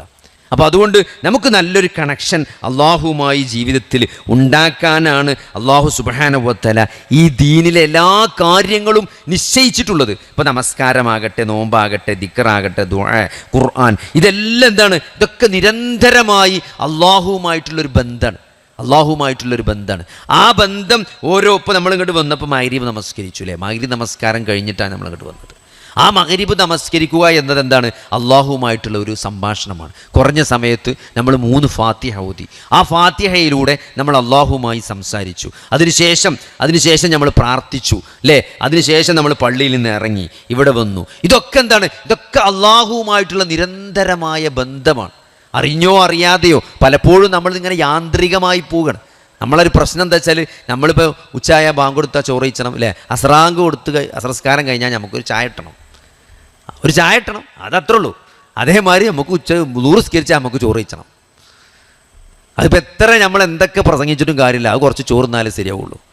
അതേപോലെ നമുക്ക് ഈ ദീൻ എന്നുള്ളത് എന്താ പറയുക, നമ്മൾ ഈ ചെറുപ്പത്തിലേ ശീലിച്ചിട്ട് ചെറുപ്പത്തിൽ മദ്രസക്ക് പോയി അല്ലേ, അതങ്ങനെ അപ്പാനപ്പം പള്ളിയൊക്കെ പോയി, അതങ്ങനെ ജീവിതത്തിൻ്റെ ഒരു ഭാഗമായിട്ട് ഇതിൻ്റെ ആത്മാവ് എവിടെയോ ചോർന്നു പോയിട്ട് എല്ലാവരും ചെയ്യുന്നോട് നമ്മളും ചെയ്യണു എന്നതിനപ്പുറം നമ്മൾ എന്താണ് ചെയ്യുന്നത്, എന്താണ് അള്ളാഹുവുമായിട്ടുള്ള നമ്മുടെ ഒരു ബന്ധം എന്നുള്ളത് നമുക്ക് എന്തിട്ടില്ല, നമുക്ക് യക്കീനായി വരാത്തൊരു പ്രശ്നം നമ്മുടെ ഇബാദത്തുകളിലും കർമ്മങ്ങളിലൊക്കെ നിഴലിച്ച് നിൽക്കുന്നുണ്ട്.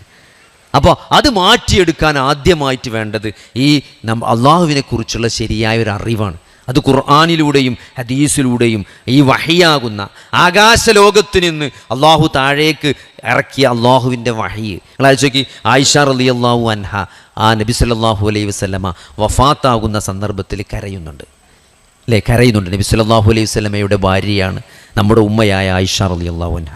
ആ അവസാന സമയത്ത് പോലും എന്താണ് ആയിഷ ബീവിയുടെ നമ്മുടെ ഉമ്മയുടെ മടിയിൽ കിടന്നിട്ടാണ് അള്ളാഹുവിൻ്റെ റസൂല് വഫാത്താകുന്നത് സല്ലല്ലാഹു അലൈഹി വസല്ലം അല്ലേ. ആ എന്താണ് മിസ്വാക്ക് പോലും അത് സോഫ്റ്റ് ആക്കിയിട്ട് ആയിഷ ബീവി എന്ത് ചെയ്യുന്നുണ്ട്, നബി സല്ലല്ലാഹു അലൈഹി വസല്ലമയുടെ വായിൽ വെച്ച് പല്ല് വൃത്തിയാക്കി കൊടുക്കുന്നുണ്ട്. അപ്പോൾ നബി സല്ലല്ലാഹു അലൈഹി വസല്ലമ ഭർത്താവ് എന്ന നിലക്ക് ഒരു ഭർത്താവിൻ്റെ വിയോഗം കൊണ്ടല്ല ആയിഷ റളിയല്ലാഹു അൻഹ അന്ന് കരഞ്ഞത് അല്ലേ. എന്തിനാണ് ആയിഷ റളിയല്ലാഹു അൻഹ കരഞ്ഞത് എന്ന് പിന്നീട് ആയിഷ റളിയല്ലാഹുവിനോട് ചോദിക്കുന്നുണ്ട്. അപ്പോൾ നമ്മളൊക്കെ സാധാരണ ഒരാൾ മനസ്സിലാക്കുക, ഭർത്താവ് മരിക്കുമ്പോൾ ഭാര്യ കരയല്ലോ, ആ ഒരു കരച്ചിലല്ല സത്യത്തിൽ ആയിഷ റളിയല്ലാഹു അൻഹ കരഞ്ഞത്. എന്താണ് ആയിഷ റളിയല്ലാഹു അൻഹ കരഞ്ഞത്? എന്തുകൊണ്ടാണ്? ആകാശലോകത്ത് നിന്ന് വന്നുകൊണ്ടിരിക്കുന്ന വഹി നിലച്ചു പോയല്ലോ എന്ന സങ്കടം കൊണ്ടാണ് ഞാൻ കരഞ്ഞത്. ആകാശലോകത്ത് നിന്ന് വഹി വന്നിരുന്നു അള്ളാഹുവിൻ്റെ റസൂലിന്, ആ വഹി ഇനി വരൂലല്ലോ എന്നാലോചിച്ചിട്ടാണ് ഞാൻ കരഞ്ഞത്. കാരണം ആ വഹിയിന് അത്രയും പ്രാധാന്യമുണ്ട്. ആ വഹിയാണ് നമ്മുടെ മുമ്പിലിരിക്കുന്ന ഖുർആൻ.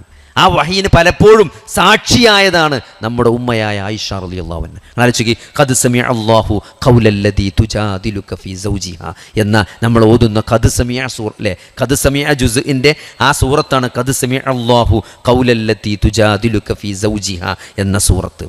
ആ സൂറത്തിൻ്റെ തുടക്കത്തിൽ എന്താണ്, ഖൗല എന്ന് പറയുന്ന ഒരു സ്ത്രീ എന്താണ് അവരെ ഡൈവോഴ്സ് ആക്കിയതുമായി ബന്ധപ്പെട്ട് ലിഹാർ ചെയ്യാന്ന് പറയും, അന്നുണ്ടായിരുന്നൊരു സമ്പ്രദായമാണ്. അതുമായി ബന്ധപ്പെട്ട വിഷയത്തിൽ തൻ്റെ ഭർത്താവിൻ്റെ നടപടി ശരിയാണോ അല്ലേ എന്ന് അന്വേഷിക്കാൻ വേണ്ടി നബിൻ്റെ അടുത്ത് വന്നിട്ട് നബിയോട് തർക്കിച്ചു കൊണ്ടിരിക്കുകയാണ്, നബിയോട് ഇങ്ങനെ തർക്കം നടത്തിക്കൊണ്ടിരിക്കുകയാണ്.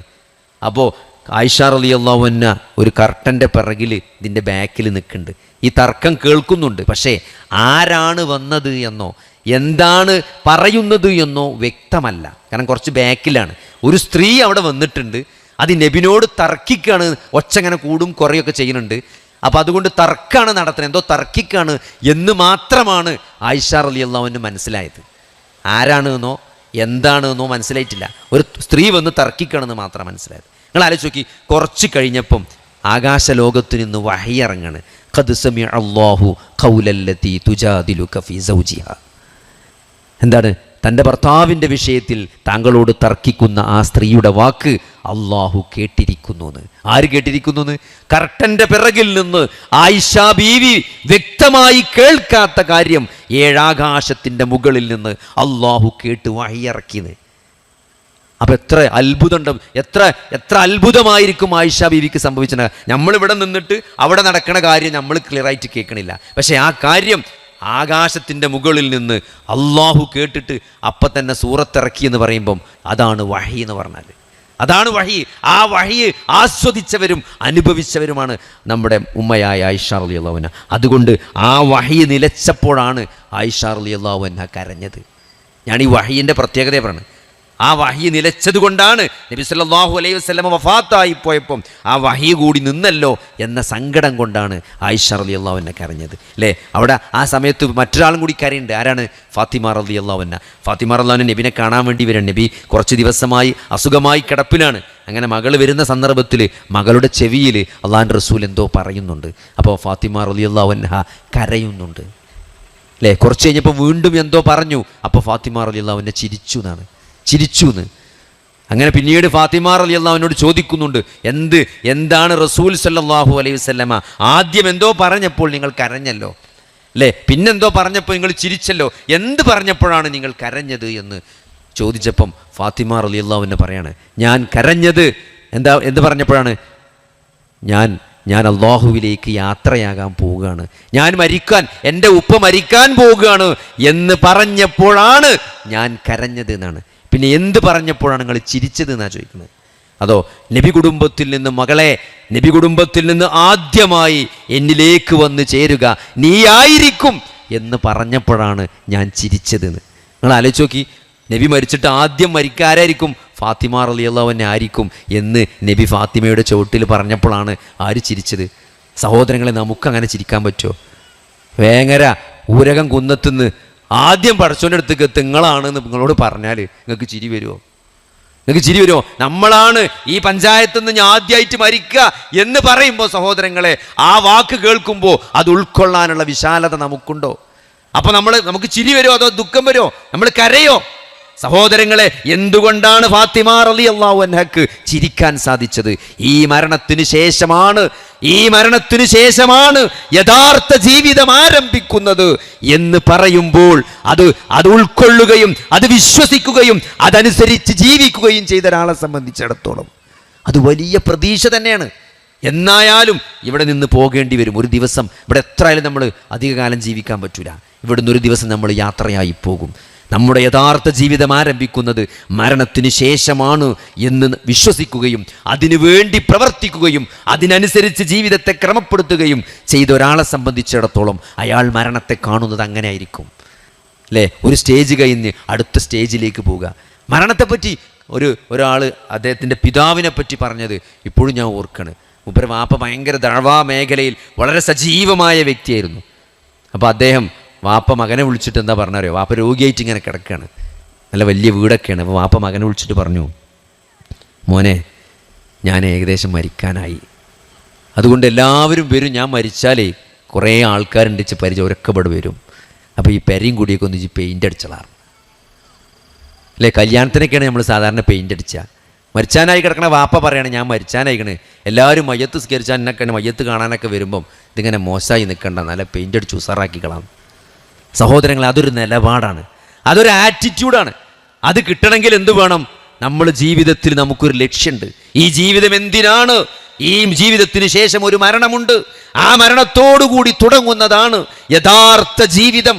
അവിടെ മരണമില്ലാത്ത ഒരു ജീവിതമുണ്ട്, അവിടെ ക്യാൻസർ ഇല്ലാത്ത ഒരു ലോകമുണ്ട്, അവിടെ വേദനകളില്ല, അവിടെ സ്ട്രോക്കില്ല, അവിടെ അറ്റാക്കില്ല, അവിടെ യാതൊരു തരത്തിലുള്ള സങ്കടങ്ങളും ശാരീരികവും മാനസികവുമായ പിരിമുറുക്കങ്ങളില്ലാത്ത ഒരു ലോകം. അത് അവിടെ അറ്റമില്ല, അവിടെ മരണമില്ല എന്നാണ്. മരണമില്ലാത്തൊരു ലോകമാണ് മരണത്തിന് ശേഷമുള്ള ലോകം. അപ്പോൾ അവിടെ സമാധാനം കിട്ടണമെങ്കിൽ, അവിടെ നമ്മൾ രക്ഷപ്പെടണമെങ്കിൽ അവിടെ നമ്മുടെ ജീവിതത്തിന് കൃത്യമായ ഒരു കാഴ്ചപ്പാട് വേണം. നമ്മളെപ്പോഴും ആലോചിക്കേണ്ട ഒരു വിഷയം അതാണ്, അല്ലേ? എന്തൊക്കെ ജീവിതത്തിൽ സങ്കടങ്ങൾ ഉണ്ടായാലും ദുഃഖങ്ങൾ ഉണ്ടായാലും, നമ്മളിപ്പോൾ സങ്കടം ദുഃഖമൊക്കെ ആയിട്ട് കാണാൻ എന്താണ്? എന്തെങ്കിലും കിട്ടി, എന്തെങ്കിലും കിട്ടാതെ പോയി, എന്തെങ്കിലും നഷ്ടപ്പെട്ടു, ജീവിതത്തിൽ എന്തെങ്കിലും വിഭവങ്ങൾ നഷ്ടപ്പെട്ടു എന്നതോ കിട്ടാതെ പോയി എന്നതോ ആണ് നമ്മളെ സംബന്ധിച്ചിടത്തോളം നഷ്ടമെന്നത്, അല്ലേ? കുട്ടിക്ക് പരീക്ഷയ്ക്ക് മാർക്ക് കുറഞ്ഞു, ഓന് റാങ്ക് കിട്ടിയില്ല, ഓന് PSC ലിസ്റ്റിലുണ്ടായില്ല, അവിടുന്ന് വിസ ശരിയായില്ല, അല്ലേ? ഇതൊക്കെയാണ് വീട് വെക്കാൻ പറ്റിയില്ല, ഇതൊക്കെയാണ് നമ്മളെ സങ്കടങ്ങൾ, നമ്മളെ ദുഃഖങ്ങൾ. എന്നാൽ ശരിയായ സങ്കടവും ശരിയായ ദുഃഖവും എന്താണ് സഹോദരങ്ങളെ? അത് നമ്മൾ കൃത്യമായിട്ട് മനസ്സിലാക്കുന്നിടത്ത് നമ്മൾ പരാജയപ്പെട്ടു, അല്ലേ? പരാജയപ്പെട്ടു. അതുകൊണ്ടാണ് ഈ ദുനിയാവിൻ്റെ വിഭവങ്ങൾ നഷ്ടപ്പെടുന്നതിലും കിട്ടാതെ പോയതിലും നമ്മൾ സങ്കടപ്പെടേണ്ടി വരുന്നത്. എന്തുകൊണ്ടാണ്? നമ്മൾ അതിനെയാണ് മറ്റെന്തിനേക്കാളും വലുതായിട്ട് കണ്ടത്, സന്തോഷമായിട്ട് കണ്ടത്. അങ്ങനെയല്ല, അങ്ങനെ അള്ളാഹുവിൻ്റെ റസൂല് പഠിപ്പിച്ചിട്ടില്ല, കണ്ടിട്ടില്ല. നിങ്ങൾ ആലോചിച്ച് നോക്കി, അള്ളാഹുവിൻ്റെ റസൂല് ദരിദ്രനായിരുന്നു, മിസ്കീനായിരുന്നു, അല്ലേ? എന്നെ മിസ്കീനായി മരിപ്പിക്കണേ എന്ന് പ്രാർത്ഥിച്ചവനാണ് പ്രവാചകൻ. നിങ്ങൾ ആലോചിച്ച് നോക്കി, മിസ്കീനായിട്ട് മരിപ്പിക്കണേ. നബി സല്ലല്ലാഹു അലൈഹി വസല്ലമ മരിക്കുമ്പോൾ നബിയുടെ വയറ്റിലുണ്ടായിരുന്ന, ആമാശയത്തിലുണ്ടായിരുന്നത് ജൂതൻ്റെ അടുത്ത് പണയം വെച്ച് കിട്ടിയ ആ പൈസ കൊണ്ട് വാങ്ങിയ ഗോതമ്പിൻ്റെ വിഭവമാണ്, അല്ലെങ്കിൽ ബാർലിയാണ്. അത് ഗോതമ്പാണ് അള്ളാഹുവിൻ്റെ റസൂലിൻ്റെ വയറ്റിലുണ്ടായിരുന്നതെന്ന് ചരിത്രത്തിൽ കാണാൻ പറ്റും. നിങ്ങൾ ആലോചിച്ച് നോക്കി, അത്രയും. നബി സല്ലല്ലാഹു അലൈഹി വസല്ലമ ഉറങ്ങി എണീറ്റ് പോകുമ്പം ആ പരുത്ത ഈത്തപ്പനയുടെ മട്ടലിൻ്റെ പാട് റസൂലുള്ളാഹി സല്ലല്ലാഹു അലൈഹി വസല്ലമയുടെ പുറത്ത് പതിഞ്ഞ് കാണാമായിരുന്നു എന്നാണ്. ആരാണ് സഹോദരങ്ങളെ? അഷ്റഫുൽ ഖൽഖാണ്. പ്രപഞ്ചത്തിലെ ഈ സൃഷ്ടികളിൽ ഏറ്റവും ഷറഫാക്കപ്പെട്ട വ്യക്തിയാണ് റസൂലുള്ളാഹി സ്വല്ലല്ലാഹു അലൈഹി വസല്ലമ. അപ്പോൾ ദുനിയാവിന് എന്തെങ്കിലും ഒരു പ്രാധാന്യം അള്ളാഹു നൽകിയിട്ടുണ്ടെങ്കിൽ അള്ളാഹുവിൻ്റെ റസൂല് പട്ടിണി കിടക്കുമായിരുന്നില്ല. അള്ളാഹുവിൻ്റെ റസൂലിന് എന്തെങ്കിലും ഭൗതിക സുഖങ്ങളിൽ ഒരു കുറവുണ്ടാകുമായിരുന്നില്ല. പക്ഷേ അതിനൊരു വിലയും അള്ളാഹു കൽപ്പിച്ചിട്ടില്ല എന്നുള്ളതാണ്. അതുകൊണ്ട് ഇതൊരു പരീക്ഷണത്തിൻ്റെ ജീവിതമാണ്.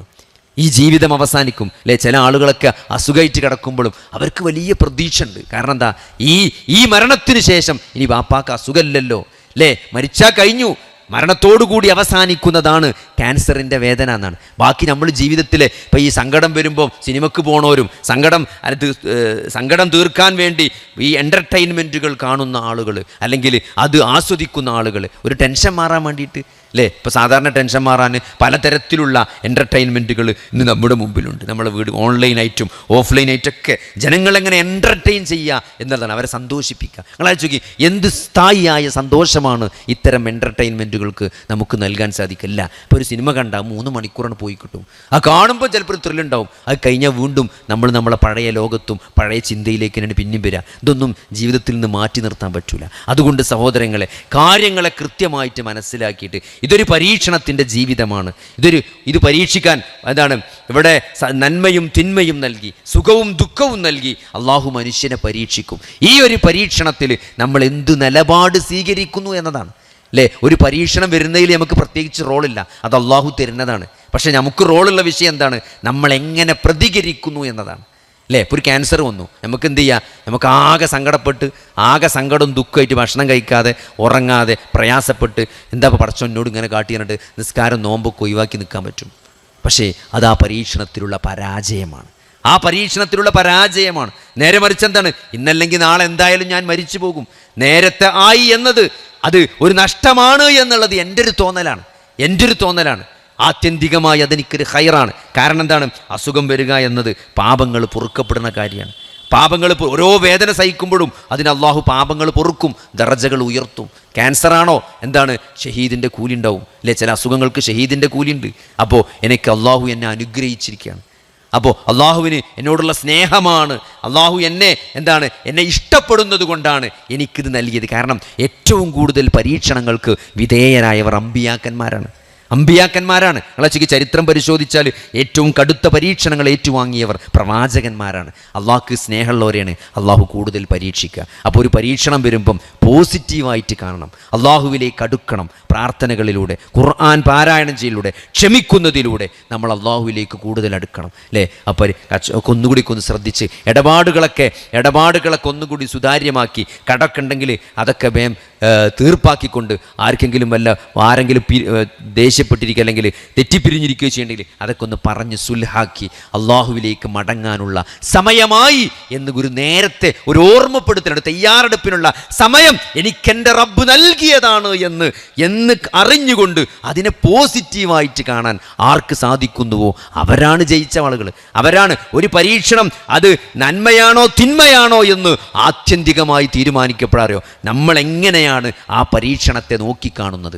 ആ പരീക്ഷണം കൊണ്ട് ഞാൻ അള്ളാഹുവിലേക്ക് കൂടുതൽ അടുത്തിട്ടുണ്ടോ എങ്കിൽ അതെനിക്ക് നന്മയാണ്, അതെനിക്ക് വിജയമാണ്. ആ പരീക്ഷണത്തിൽ ഞാൻ വിജയിച്ചു. അതല്ല, ഞാൻ അള്ളാഹുവിൽ നിന്ന് കൂടുതൽ അകലുകയാണോ ചെയ്തത് എങ്കിൽ അതെനിക്കൊരു തിന്മയാണ്, ഞാൻ ആ പരീക്ഷണത്തിൽ പരാജയപ്പെടുകയാണ്, അതിൻ്റെ സൂചനയാണ് അത് എന്ന് മനസ്സിലാക്കാൻ നമുക്ക് സാധിക്കേണ്ടതുണ്ട്. അതുകൊണ്ട് അള്ളാഹുവിനെ പറ്റിയുള്ള അചഞ്ചലമായ വിശ്വാസം, ആ അള്ളാഹുവിനെ പറ്റി തവക്കുൽ ചെയ്യുക. സത്യത്തിൽ ഇതിനൊന്നും ഒരു പ്രത്യേക ട്രെയിനിങ്ങിൻ്റെ ആവശ്യമില്ല. കാരണം ഇസ്ലാമിലെ മുഴുവൻ കർമ്മങ്ങളും അള്ളാഹുവുമായിട്ടുള്ള ആ ഒരു ബന്ധം പുതുക്കാനും നിലനിർത്താനുള്ളതാണ്. അത് നമ്മൾ യാന്ത്രികമായി പോകാതെ നോക്കിയാൽ മാത്രം മതി. ഈ ഖുർആൻ പാരായണമാകട്ടെ, ഈ നമസ്കാരമാകട്ടെ, നമ്മുടെ സകല കർമ്മങ്ങളും അല്ലേ. ഇപ്പം ഇന്ന് നേരം വെളുത്ത് നമ്മൾ ഓതിയ ആ ഖുർആൻ കുറച്ചൊക്കെ നമ്മളൊന്ന് അർത്ഥറിഞ്ഞിട്ട് അല്ലേ, ആ ആശയം ഉൾക്കൊണ്ടുകൊണ്ട് അള്ളാഹുവിൻ്റെ റസൂലിൻ്റെ ഖുർആൻ പാരായണത്തെ പറ്റി എന്താ, വറത്തിലിൽ ഖുർആന തർത്തീലാന്നാണ്. ലാ തുഹർരിക് ബിഹി ലിസാനക്, ഖുർആൻ്റെ ആയത്താണ്. ലാ തുഹർരിക് ബിഹി ലിസാനക്, നബിയെ താങ്കളിങ്ങനെ നാവിട്ടടിച്ച് പ്രയാസപ്പെടേണ്ടെന്ന് അള്ളാഹ് പറയണം. ആരോട്? നബിനോട്. കാരണം എന്താ, ഒരു വഹി വന്നിങ്ങോട്ട് ഇറങ്ങിപ്പോകുമ്പോൾ വഹി വന്ന് ജിബ്രീൽ നബി സല്ലല്ലാഹു അലൈഹി വസല്ലമക്ക് ഖുർആൻ ഓതിക്കൊടുത്തിട്ട് ജിബ്രീൽ പോകുമ്പോഴത്തിന് നബിക്ക് ടെൻഷനാണ്. കാരണം എന്താ, നബി ഈ ഓതിത്തന്നത് മറന്നു പോകുമോ എന്ന് പേടിച്ചിട്ട് ആ ജിബ്രീൽ ഓതിക്കൊടുത്തതൊക്കെ നബി സല്ലല്ലാഹു അലൈഹി വസല്ലം അങ്ങനെ വീണ്ടും വീണ്ടും ഓതി ടെൻഷൻ അടിച്ച് പ്രയാസപ്പെടുകയാണ്.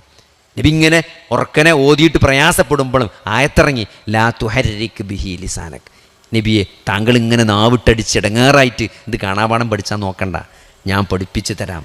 അപ്പോൾ നിങ്ങൾ ആലോചിച്ച് നോക്കി, അള്ളാഹുവിൻ്റെ റസൂല് പോലും ഖുർആൻ പഠിക്കാൻ എത്ര ടെൻഷൻ അടിച്ചിട്ടുണ്ട്. അല്ലെങ്കിൽ അതിന് കൊടുത്ത ഒരു എഫർട്ട്, ഒരു പരിശ്രമം ആ ആയത്തിൽ നമുക്ക് മനസ്സിലാകും. അള്ളാഹ് നബിനോട് അങ്ങനെ പറയണമെന്നുണ്ടെങ്കിൽ നബി എത്ര ടെൻഷനോടെയും എത്ര സ്ട്രെയിൻ ചെയ്തിട്ടാണ് നബി സല്ലല്ലാഹു അലൈഹി വസല്ലമ ആ ഖുർആൻ വീണ്ടും വീണ്ടും ഓതിയത്. നമ്മൾ സഹോദരങ്ങളെ ഒരു സൂറത്ത് 1-2 വട്ടം ഓതിയിട്ട് അത് നിൽക്കണില്ല എന്ന് പറഞ്ഞ് നമ്മൾ പഠിക്കാൻ ശ്രമിക്കണില്ല. അപ്പോൾ ഖുർആൻ അത് നമ്മൾ പഠിക്കുക തന്നെ വേണം, അല്ലേ? ഓരോ ആയത്തും നിങ്ങൾ ആലോചിക്കുക, ഓരോ ആയത്തും നമ്മൾ മനസ്സിലാക്കണം എന്താണ് അതിൻ്റെ ആശയം. ഖുർആൻ ആശയം മനസ്സിലാക്കാതെ എങ്ങനെയാണ് സഹോദരങ്ങളെ അത് നമ്മുടെ ജീവിതത്തിൽ പ്രാവർത്തികമാക്കുക? നബി സല്ലല്ലാഹു അലൈഹി വസല്ലമയുടെ ജീവിതം നമ്മൾ പഠിക്കണം. വേറെ എന്തെല്ലാം നമ്മൾ വായിക്കുന്നുണ്ട്, കാണുന്നുണ്ട്, മനസ്സിലാക്കുന്നുണ്ട്, അറിയുന്നു. ലോകത്തിൻ്റെ എല്ലാ വാട്സപ്പിൽ വരുന്ന എല്ലാ കഥകളും, എല്ലാ വീഡിയോ, എല്ലാ സംഭവം ഇതൊക്കെ നമ്മൾ അറിയേണ്ടത്, വായിക്കുന്നുണ്ട്. ഇതൊക്കെ ഇരുന്ന് വായിച്ച് പെണ്ണുങ്ങൾക്ക് ഇത് നോക്കവളെ എല്ലാ കോമഡിയൊക്കെ കണ്ട് ഇതെല്ലാവർക്കും കേൾപ്പിച്ചെടുത്ത് എല്ലാ ഗ്രൂപ്പുക്കും ഇട്ട് നമ്മളെ വകട്ടെടുക്കുകയാണ്. എത്ര നോക്കി അയിമങ്ങനെ ഇരുന്ന് അത് കണ്ട് അതൊക്കെ ഫോർവേഡ് ചെയ്ത് നിങ്ങൾ ആലോചിക്കുക. ഒരു ആയത്ത് പഠിക്കാൻ, ഒരായത്ത് മനസ്സിലാക്കാൻ ഇത്രയൊന്നും സമയം വേണ്ടതില്ല. പക്ഷെ നമ്മൾ അതിനൊരു ഇനിയിപ്പോൾ ഈ വയസ്സാം കാലത്ത് ഇപ്പോൾ ഒന്ന് പഠിച്ചാൽ ശരിയാവില്ല എന്ന് നമ്മൾ വിചാരിക്കണം. സഹോദരങ്ങളെ, ഖുർആൻ എന്ന് പറഞ്ഞാൽ ആകാശലോകത്ത് നിന്ന് അള്ളാഹു ഭൂമിയിലേക്ക് ഇറക്കിയ അള്ളാഹുവിൻ്റെ വഹിയാണ്, കലാമാണ്. ആ ഖുർആന് അത് ഒരു തലക്ക ഹബലുല്ലാഹിൽ മംദൂദ്, ആകാശലോകത്ത് നിന്ന് ഭൂമിയിലേക്കിട്ട അള്ളാഹുവിൻ്റെ കയറാണ്. അതിൻ്റെ അറ്റത്ത് മുറുകെ പിടിച്ചാൽ അതിൻ്റെ മറ്റേ തലക്കൽ പടച്ചോനാണ്. ഒരിക്കലും വഴി തെറ്റൂല എന്നാണ്, ഒരിക്കലും വഴി തെറ്റൂല. അതുകൊണ്ട് ആ ഖുർആന് നമ്മൾ അതിൻ്റെ ആശയം പഠിക്കണം, അതിൻ്റെ ആശയം പഠിക്കണം. അതിൻ്റെ ഓരോ ആയത്തും അറ്റ്ലീസ്റ്റ് സഹോദരങ്ങളെ ഒരായത്ത് ഓതുമ്പോൾ നബി സല്ലല്ലാഹു അലൈഹി വസല്ലമയുടെ ഖുർആൻ പാനം ഉറത്തിലിൽ ഖുർആന തർത്തില എന്ന് പറഞ്ഞു കൊടുത്ത് നബി സല്ലല്ലാഹു അലൈഹി വസല്ലമ അതിങ്ങനെ ഓതി നിങ്ങളെ ചോദിക്കും. അതിലെവിടെയെങ്കിലും അള്ളാഹുവിൻ്റെ ശിക്ഷയെപ്പറ്റി പറയുമ്പം ആ ശിക്ഷയിൽ നിന്ന് കാവലിനെ ചോദിക്കുന്നതാണ്. രക്ഷയെപ്പറ്റി പറയുമ്പം ആ രക്ഷ ചോദിക്കുമെന്നാണ്. അങ്ങനെ ഖുർആൻ എത്ര ലൈവായിട്ടാണ് അള്ളാഹുവിൻ്റെ റസൂൽ ഓതിയത്. നമ്മളിങ്ങനെ അങ്ങനെ ഓതി വിടുക എന്നതിനപ്പുറം അതിലെ ഒരു സ്വർഗത്തെപ്പറ്റി പറയുമ്പം ആ സ്വർഗത്തിനോട് ആഗ്രഹം ഉണ്ടാകുക, ആ സ്വർഗം ചോദിക്കുക. നരകത്തെപ്പറ്റി പറയുമ്പം ആ നരകത്തിൽ നിന്ന് കാവലിനെ ചോദിക്കുക. ഇതൊന്നും വലിയ മെനക്കെടുള്ള സംഭവമല്ല, അല്ലേ? ഇപ്പം നരകം എന്ന് പറഞ്ഞാൽ ഖുർആനിലെ നരകം അദാബ് എന്ന് പറഞ്ഞാലും നാറ് എന്ന് പറഞ്ഞാലും ഇതൊക്കെ നരകമാണ്, ശിക്ഷയാണ് എന്ന് അറിയാത്ത ആരാളുള്ളത്? ഖുർആൻ ഓതുന്നു ആർക്കറിയില്ല. അദാബ് എന്ന് പറയുമ്പോൾ ശിക്ഷയാണെന്നും നാറ് എന്ന് പറഞ്ഞാൽ നരകാണെന്ന് അറിയത്തെ. അപ്പോൾ ഒരു അദാബ് നാറ് എന്നൊക്കെ ഓതുമ്പോൾ പടച്ചോനെ എന്നെ കാക്കണേ, എൻ്റെ കുടുംബത്തെ കാക്കണേ, എൻ്റെ മക്കളെ കാക്കണേ, എൻ്റെ മാതാപിതാക്കളെ കാക്കണേ എന്ന് നമ്മുടെ ഉള്ളിൽ നിന്ന് ഒരു പ്രാർത്ഥന വരേണ്ടതുണ്ട്.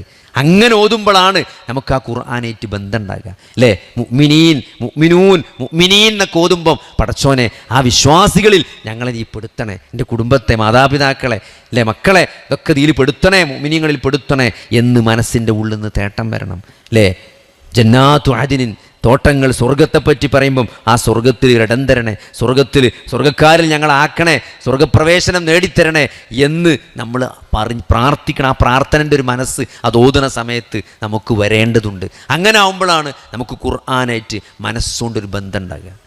അപ്പോൾ അതുകൊണ്ട് ഖുർആൻ അത് അള്ളാഹു ആകാശലോകത്ത് നിന്ന് നമുക്ക് കിട്ടുന്ന അള്ളാഹുവിൻ്റെ വഹിയാണ്. അത് ലോകാവസാനം വരെയുള്ള ആളുകൾക്കുള്ള മാർഗദർശനമാണ്. അങ്ങനെ ഖുർആനിനെ നമുക്ക് കാണാൻ സാധിക്കണം. പിന്നെ ഞാൻ നേരത്തെ പറഞ്ഞ ഈ ബന്ധം അള്ളാഹുമായിട്ടുള്ള നിരന്തരമായ ബന്ധം. എന്താണ് അള്ളാഹു സുബ്ഹാനഹു വ തആല പഠിപ്പിച്ച ഓരോ കാര്യങ്ങളും അത് സത്യമാണ്, ഏറ്റവും വലിയ ഹക്കാണത്. കാരണം നമ്മളെ സൃഷ്ടിച്ച, നമ്മുടെ മനസ്സിനെ സംവിധാനിച്ച ആ റബ്ബാണ് നമുക്ക് കൃത്യമായിട്ട് പഠിപ്പിച്ചു തരുന്നത്. അലാ ബിദിക്രില്ലാഹി തത്മഇന്നുൽ ഖുലൂബ്, അലാ നിങ്ങൾ അറിയണം, ബിദിക്രില്ലാഹ് അല്ലാഹുവിനെ പറ്റിയുള്ള ഓർമ്മകൾ കൊണ്ടാണ് തത്മഇന്നുൽ ഖുലൂബ്, ഹൃദയങ്ങൾക്ക് സമാധാനം കിട്ടുന്നത് അല്ലാഹുവെ പറ്റിയുള്ള ഓർമ്മ കൊണ്ടാണെന്ന് ആരാണ് പറയണത്? ഈ ഹൃദയങ്ങളെ സംവിധാനിച്ച, ഈ മനസ്സിനെ സൃഷ്ടിച്ച, മനുഷ്യൻ്റെ മനസ്സിനെ സംവിധാനിച്ച, മനുഷ്യൻ്റെ വികാരങ്ങളെ രൂപപ്പെടുത്തിയ ആ റബ്ബ് സുബ്ഹാനഹു വ തആലയാണ് പറയുന്നത് സമാധാനം കിട്ടാൻ എന്തേ മാർഗമുള്ളൂ? അള്ളാഹുവിനെ പറ്റി ഉള്ള ഓർമ്മ കൊണ്ട് മാത്രമേ മനസ്സുകൾക്ക് സമാധാനം കിട്ടുള്ളൂ. നിങ്ങൾ ആലോചിച്ച് നോക്കി, പീഡികത്തിണ്ണയിൽ അന്തിയുറങ്ങുന്ന സമാധാനമായി ഉറങ്ങുന്ന ആളുകൾ അല്ലേ. അവിടെ ചില ആൾക്കാർ ഉറങ്ങാണ്ട് കൂർക്കം വലിച്ചുറങ്ങുണ്ടാവും അല്ലേ. ചില ആൾക്കാർ പീഡിയത്തിണ്ണിൽ ഇങ്ങനെ ആ ഒരു രാത്രിക്കായ ഒരു 12 ചില പീടിൻ്റെ ഇതിൽ പോയാൽ കാണാം, ഒരു ഇങ്ങനെ പോയിട്ട് തപ്പി ഇങ്ങനെ കൊണ്ടുവന്ന് കാണ്ട് ഒരു ചട്ടൻ്റെ കഷ്ണം ഇങ്ങനെ എടുത്തുകൊണ്ടിരും. എന്നിട്ട് അതവിടെ അങ്ങനെ വിരിച്ചു. എന്നിട്ട് ഒരൊറ്റ കിടത്ത 2 മിനിറ്റ് കൊണ്ട് കൂർക്കം വലിച്ചു. 2 മിനിറ്റ് കൊണ്ട് കൂർക്കം വലിച്ചു. നമ്മളിങ്ങനെ നോക്കിക്കാരം ഇതെപ്പോൾ ഇങ്ങനെ ഉറങ്ങാന്ന്. നമ്മളിങ്ങനെ വിയർത്തുനിന്ന് എന്നിട്ട് ഈ ചൂടത്ത് ഇതെപ്പോൾ ഇങ്ങനെ ഉറങ്ങുന്ന, ഇപ്പോൾ കറണ്ടില്ല, വരയ്ക്ക് പോയിട്ട് കാര്യമുണ്ടോ എന്ന് ആലോചിച്ച് നിൽക്കുമ്പോഴേക്കാരം ഒരു സുഖമായിട്ട് കിടന്നു. അതെന്തുകൊണ്ടാണ് ഉറങ്ങാൻ പറ്റുന്നത്? അത് മനസ്സിൻ്റെ സമാധാനമാണ്. ഒരു ടെൻഷനും ഇല്ലാതെ കിടന്നുറങ്ങുക. മറ്റൊരു AC 17 ഇട്ട് 2 പുതച്ച് ഉറങ്ങിയാലും എന്ത് ചെയ്യൂല, ഉറക്കം കിട്ടൂല, ഗുളികയാണ് കുടിച്ചേണ്ടി വരും. അതെന്തുകൊണ്ടാണ്? ആ മനസ്സിന് സമാധാനം കിട്ടാനായിട്ടാണ്. ആ സമാധാനം സഹോദരങ്ങളെ നമ്മൾ ഭൗതികമായ മാനദണ്ഡങ്ങൾക്ക് നൽകാൻ കഴിയില്ല. നമ്മൾ അങ്ങനെ വിചാരിക്കുകയാണ്, AC ഉണ്ടായ ചൂടെടുത്തില്ലെങ്കിൽ ഉറങ്ങുന്നത്. അത് തോന്നലാണ്. ചൂടും തണുപ്പുമൊന്നുമല്ല ഉറക്കത്തെ നിശ്ചയിക്കുന്നത്. നമ്മുടെ മനസ്സിൻ്റെ മനസ്സിൻ്റെ സമാധാനം അത് അള്ളാഹുവിൻ്റെ ഔദാര്യമാണ്. അള്ളാഹുവാണ് മനസ്സിനെ സൃഷ്ടിച്ചത്. അള്ളാഹുവാണ് മാനസികമായ വികാരങ്ങളെ രൂപപ്പെടുത്തിയത്. അതുകൊണ്ട് ആ സൃഷ്ടാവായ അള്ളാഹു പറയാണ്, അലാ ബിദിക്രില്ലാഹി തത്മഇന്നുൽ ഖുലൂബ്. ഹൃദയങ്ങൾക്ക് സമാധാനം കിട്ടുക അള്ളാഹുവിനെ പറ്റിയുള്ള ഓർമ്മ കൊണ്ട് മാത്രമാണ്. അത് ഏറ്റവും വലിയ ഫാക്റ്റാണ്. അത് നമ്മൾ അറിയുന്നെ വേണം, അത് നമ്മൾ മനസ്സിലാക്കുക വേണം. അതുകൊണ്ട് ഈ അള്ളാഹുവിനെ പറ്റിയുള്ള ഒരു ചിന്ത അല്ലേ, ഏത് ചെറുതും വലുതുമായ ഏതൊരു കാര്യങ്ങളെയും നമ്മൾ അള്ളാഹുവിലേക്ക് ബന്ധപ്പെടുത്തിക്കൊണ്ട് മനസ്സിലാക്കണം. ഇപ്പം നമ്മുടെ ജീവിതത്തിൽ എപ്പോഴും മനുഷ്യൻ്റെ ഒരു പ്രത്യേകത എന്താ വെച്ചാൽ, ഭാവിയെപ്പറ്റി ചിന്തിക്കുന്ന ഒരു മൃഗം അത് മനുഷ്യൻ മാത്രമാണ്. മനുഷ്യൻ്റെ ഇനി എന്താ സംഭവിക്കുക, പലപ്പോഴും ആൾക്കാർ ചോദിക്കൂലേ, ഇനിയിപ്പോൾ എന്താ സംഭവിക്കുക, ഇനി ഇവിടുന്നൊക്കെ എന്തേക്കാരുണ്ടാകുക. അങ്ങനെ ഭാവിയെപ്പറ്റി ഏറ്റവും ആശങ്കയുള്ളതും അതിനെപ്പറ്റി കൂടുതൽ ചിന്തിക്കുകയും ചെയ്യുന്നൊരു ജീവി അത് മനുഷ്യൻ മാത്രമാണ്. അപ്പം അതുകൊണ്ട് വിശ്വാസിയെ സംബന്ധിച്ചിടത്തോളം ആലോചിച്ച് നോക്കി, മനുഷ്യനെപ്പോഴും ഒരു ദുഃഖം ഉണ്ടാകുക കഴിഞ്ഞു പോയ കാര്യങ്ങളെ പറ്റിയാണ്. എന്താ വിഷമം, അന്നിപ്പോൾ ഞാൻ അവിടെ കൊണ്ടുപോയി ചേർത്തി, എല്ലാവരും പറഞ്ഞപ്പോൾ ചേർത്തിയതാ, അത് മാണ്ടില്ലേ, അത് ചേർത്തി കഴിഞ്ഞു, എല്ലാം തീരുമാനമൊക്കെ കഴിഞ്ഞ് എല്ലാം കഴിഞ്ഞ് അതിനെപ്പറ്റി ആലോചിച്ചിട്ട് എന്താ കാര്യം. പലപ്പോഴും ആളുകളതാ പറയാം, അന്ന് ഞാൻ അവിടെ പോയി അത് പോകാൻ പാടില്ലായിരുന്നു, ഞാനത് ചെയ്യാൻ പാടില്ലായിരുന്നു, ഞാനങ്ങനെ പറയാൻ പാടില്ലായിരുന്നു. പക്ഷെ അതൊക്കെ സംഭവിച്ചു കഴിഞ്ഞു. സംഭവിച്ച യാതൊരു കാര്യത്തെക്കുറിച്ചും നിങ്ങൾ ലൗല എന്ന് ചേർത്ത് പറയരുത് എന്നാണ് അള്ളാഹുവിൻ്റെ റസൂൽ പഠിപ്പിച്ചതാണ്. ലൗല അങ്ങനെയല്ലായിരുന്നുവെങ്കിൽ എന്ന് നിങ്ങൾ ചേർത്ത് പറഞ്ഞുകൊണ്ട് വെച്ചെട്ടിക്കാണ്ട് പിന്നെ ഓരോന്ന് പറഞ്ഞ് കാര്യമില്ല. പകരം നിങ്ങൾ എന്ത് പറയുക, ഖദ്ദറല്ലാഹ്, അള്ളാഹു കണക്കാക്കി, ഖദറുല്ലാഹ വമാ ശിഅ്ത, അള്ളാഹു കണക്കാക്കി, അള്ളാഹു ഉദ്ദേശിച്ചത് സംഭവിച്ചു, അള്ളാഹു ഉദ്ദേശിച്ചതാണ് സംഭവിച്ചത്. അത് നമ്മൾ അങ്ങനെ അതങ്ങനെ തന്നെ സംഭവിക്കുള്ളൂ, നമ്മളെങ്ങനെ പ്ലാൻ ചെയ്താലും അത് അള്ളാഹു കണക്കാക്കിയതാണ്, അത് വരിക തന്നെ ചെയ്യും. അത് നമ്മൾ ഇങ്ങോട്ട് പോയോ അത് ചെയ്തു ഇത് ചെയ്തിട്ടില്ലായിരുന്നെങ്കിൽ അങ്ങനെ സംഭവിക്കൂലായിരുന്നു എന്ന് പറഞ്ഞിട്ട് കാര്യമില്ല. അപ്പോൾ അതിനെപ്പറ്റി പിന്നെ ആലോചിക്കരുത്. അപ്പോൾ എപ്പോഴും കഴിഞ്ഞു പോയതിനെക്കുറിച്ചാണ് ഒരാൾക്ക് ഏറ്റവും കൂടുതൽ സങ്കടം ഉണ്ടാകുക, ദുഃഖം ഉണ്ടാകുക. കഴിഞ്ഞു പോയതിനെപ്പറ്റി നിങ്ങൾ ദുഃഖിക്കേണ്ട, അത് അള്ളാഹു തീരുമാനിച്ച പോലെ നടന്നു കഴിഞ്ഞു. പിന്നെ നടന്നുകൊണ്ടിരിക്കുന്ന കാര്യങ്ങൾ, നടന്നുകൊണ്ടിരിക്കുന്ന ഏതൊരു കാര്യവും അത് അള്ളാഹുവിൻ്റെ അനുമതി പ്രകാരമാണ് അല്ലേ. നമുക്ക് ജീവിതത്തിൽ വന്നു ചേരുന്ന ഏതനുഗ്രഹങ്ങളെയും അള്ളാഹുവിലേക്ക് ചേർത്തിക്കൊണ്ടാണ് നമ്മൾ എന്തിനാണ്? അത് പടച്ചോനെ പറ്റിയൊരു ബോധം ഉണ്ടാകാനാണ് അല്ലേ. നമ്മളെ ഫോണാകട്ടെ, നമ്മളെ ഫോൺ ഉപയോഗിക്കും, നമ്മൾ കാറ് വണ്ടി കയറുമ്പോൾ നമ്മൾ എന്തൊക്കെ അനുഗ്രഹമായിട്ട്, നമ്മൾ എന്തൊക്കെ സൗഭാഗ്യങ്ങളായി സന്തോഷമായിട്ട് നമ്മൾ ഈ ദുനിയാവിൽ അനുഭവിക്കുന്നുണ്ടോ അതെല്ലാം, ആ അനുഗ്രഹങ്ങളെല്ലാം അള്ളാഹുവിലേക്ക് ചേർത്ത് പറയുക എന്നുള്ളത് അതൊരു വിശ്വാസിയുടെ സ്വഭാവമാണ്. അതുകൊണ്ടാണ് മാഷാ അള്ളാ എന്ന് പറയണമെന്നാണ്. മാഷാ അള്ളാ എന്ന് പറയും, മാഷാ അള്ളാഹു ലാ ഖുവത ഇല്ലാ ബില്ലാ എന്ന് ചെല്ലാൻ, എന്ന് പറയാൻ ഒരു വിശ്വാസിയെ പ്രേരിപ്പിക്കുന്നത് ആ അനുഗ്രഹങ്ങൾ റബ്ബിലേക്ക് ചേർത്ത് പറയാന്നുള്ളതുകൊണ്ടാണ്. ഇത് എൻ്റെ കഴിവല്ല, എൻ്റെ കച്ചവടം അല്ല, എൻ്റെ സമ്പാദ്യം. ഇപ്പോൾ ഇന്നത്തെ കച്ചവടം കണക്കൂട്ടി അൽഹംദുലില്ലാ ഇത്ര വരുമാനം ഉണ്ടായിട്ടുണ്ട്, കഴിഞ്ഞ വർഷത്തെക്കാളൊക്കെ ഏറെ എനിക്ക് വരുമാനം ഉണ്ടായിട്ടുണ്ട് അല്ലേ. ഒരു കാറ്, ഞാൻ മുമ്പ് ഒരു സൈക്കിൾ വാങ്ങിയ കാലം ഉണ്ടായിരുന്നു അല്ലേ, ഒരു സ്കൂട്ടറായിട്ട് എത്ര കാലം നടന്നു, അപ്പോൾ ഞാനൊരു കാറ് വാങ്ങി. ഇതൊക്കെ എന്താണ്? ദാലിക ഫളുലുല്ലാഹ്, അത് അള്ളാഹുവിൻ്റെ ഔദാര്യമാണ് അല്ലേ. എത്രയോ ആളുകൾ അങ്ങനെ കച്ചവടം നടത്തിയിട്ട് എന്നെക്കാൾ മിടുക്കന്മാരായ, എന്നെക്കാൾ സമർത്ഥരായ ആളുകൾ പിന്മാറി, നഷ്ടപ്പെട്ട് പിന്തിരിഞ്ഞു പോയിട്ടുണ്ട്. അതുകൊണ്ട് ഇതൊക്കെ എന്താണ്? ഇതിൻ്റെ ഒരു കഴിവ്. എപ്പോഴും ആളുകൾ അങ്ങനെ പറയാം, ഞാൻ ചോര നീരാക്കി ഉണ്ടാക്കിയതാണ്, നമ്മളിവിടെ സ്ഥിരമായിട്ട് കേൾക്കുന്ന ഒരു ഡയലോഗാണ്, ഞാൻ ചോര നീരാക്കി ഉണ്ടാക്കിയതാണ്. എത്രയോ ആൾക്കാർ ചോര നീരാക്കിയിട്ട് ഉണ്ടാകാതെ പോയിക്കണ്. പക്ഷേ ഞാൻ ചോര നീരാക്കി ഉണ്ടായതല്ല, എൻ്റെ പടച്ചോൻ്റെ ഔദാര്യം കൊണ്ട്, അള്ളാഹുവിൻ്റെ ഫള് കൊണ്ട്, പടച്ചോൻ്റെ തൗഫീഖ് കൊണ്ട് കിട്ടിയതാണ് എന്ന് ഏതൊരനുഗ്രഹത്തെയും അള്ളാഹുവിലേക്ക് ചേർത്ത് പറയുക എന്നത്. അല്ലേ, കോവിഡ് കഴിഞ്ഞു പോയി, എത്ര ആളുകൾ മരിച്ചു. ഞാൻ എൻ്റെ ക്ലാസ്സിൽ വരെ 3 ആൾക്കാർ മരിച്ചു 10ാം ക്ലാസ്സിൽ. അല്ല ചോദിക്കുക. അപ്പോൾ നമ്മളിവിടെ ബാക്കിയായി. അതെന്താണ്? അത് നമ്മൾ മാസ്ക് ഇട്ട് നടന്നുകൊണ്ടാ? നമ്മളിതൊക്കെ അറിഞ്ഞ് നേരത്തെ വാക്സിൻ എടുത്തോണ്ടാ?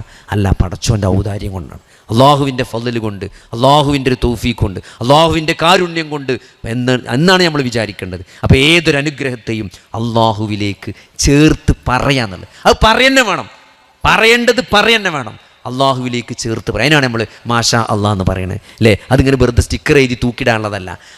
അത് ആ പറച്ചിൽ സഹോദരങ്ങളെ, അത് പറച്ചിലിൻ്റെ അപ്പുറത്തേക്ക് അത് ജീവിതത്തിൽ കാണാൻ പറ്റണം. ആ പ്രഖ്യാപനം എൻ്റെ റബ്ബിൻ്റെ ഔദാര്യമാണ്. ഞാൻ അനുഭവിക്കുന്ന സുഖങ്ങളും സൗകര്യങ്ങളുമെല്ലാം എൻ്റെ റബ്ബിൻ്റെ ഔദാര്യമാണ് എന്ന ഒരു പ്രഖ്യാപനം നമ്മുടെ പ്രവർത്തനങ്ങളിലൂടെ നന്മകളായിട്ട്, അമലു സ്വാലിഹാത്തായിട്ട് അത് പുറത്തു വരണം. അതാണ് വിശ്വാസിയുടെ പ്രത്യേകത. വിശ്വാസിക്ക് ഈമാന് മാത്രമല്ല, ഇല്ലല്ലദീന ആമനൂ വഅമിലു സ്വാലിഹാത്തി. ഖുർആനിൽ എത്ര സ്ഥലത്താണ് ആമനൂ വഅമിലു സ്വാലിഹാത്തി, ആമനൂ വഅമിലു സ്വാലിഹാത്തി. വിശ്വസിക്കുകയും സൽക്കർമ്മങ്ങൾ പ്രവർത്തിക്കുകയും ചെയ്യുക. അപ്പോൾ വിശ്വാസത്തിൽ ഒതുങ്ങി നിൽക്കൂല ഒരു സത്യവിശ്വാസി. അവൻ്റെ വിശ്വാസം അത് കർമ്മങ്ങളായിട്ട് പുറത്തേക്ക് വരും, അത് സൽക്കർമ്മങ്ങളായിട്ട്, നന്മകളായിട്ട് അത് സമൂഹത്തിൽ ചൊരിഞ്ഞു നിൽക്കുമെന്നാണ്. അപ്പോൾ അതേപോലെ തന്നെ, അപ്പോൾ അതുകൊണ്ട് പിന്നെ 3ാമത്തെ കാര്യം എന്താണ്? ഭാവി കാര്യമാണ്. ഭാവി കാര്യം നമുക്ക് 3 കാലമാണുള്ളത്. ഒന്ന് കഴിഞ്ഞു പോയത്, അതിനെപ്പറ്റി നമുക്ക് ഒരൊറ്റ നിലപാടേ ഉള്ളൂ, അള്ളാഹു കണക്കാക്കിയത് സംഭവിച്ചു എന്നുള്ളത്. 2ാമത്തത് വർത്തമാനാണ്, ഏതൊരനുഗ്രഹവും അള്ളാഹുവിലേക്ക് ചേർത്ത് പറയാമെന്നുള്ളതാണ്. 3ാമത്തത് ഭാവിയാണ്, ഭാവിയിലേക്ക് സംഭവിക്കാൻ പോകുന്ന ഏതൊരു കാര്യത്തെപ്പറ്റിയും ഇൻഷാ അള്ളാഹ് എന്ന് ചേർത്ത് കൊണ്ടല്ലാതെ നിങ്ങൾ പറഞ്ഞു പോകരുത് എന്നാണ്. അതുകൊണ്ടാണ് നമ്മൾ ഇൻഷാ അള്ളാഹ് പറയുന്നത്. അത് ഖുർആൻ്റെ കൽപ്പനയാണ്. അപ്പോൾ ഇതൊക്കെ പടച്ചോനെ പറ്റിയുള്ള നിരന്തരമായ ഓർമ്മയാണ്.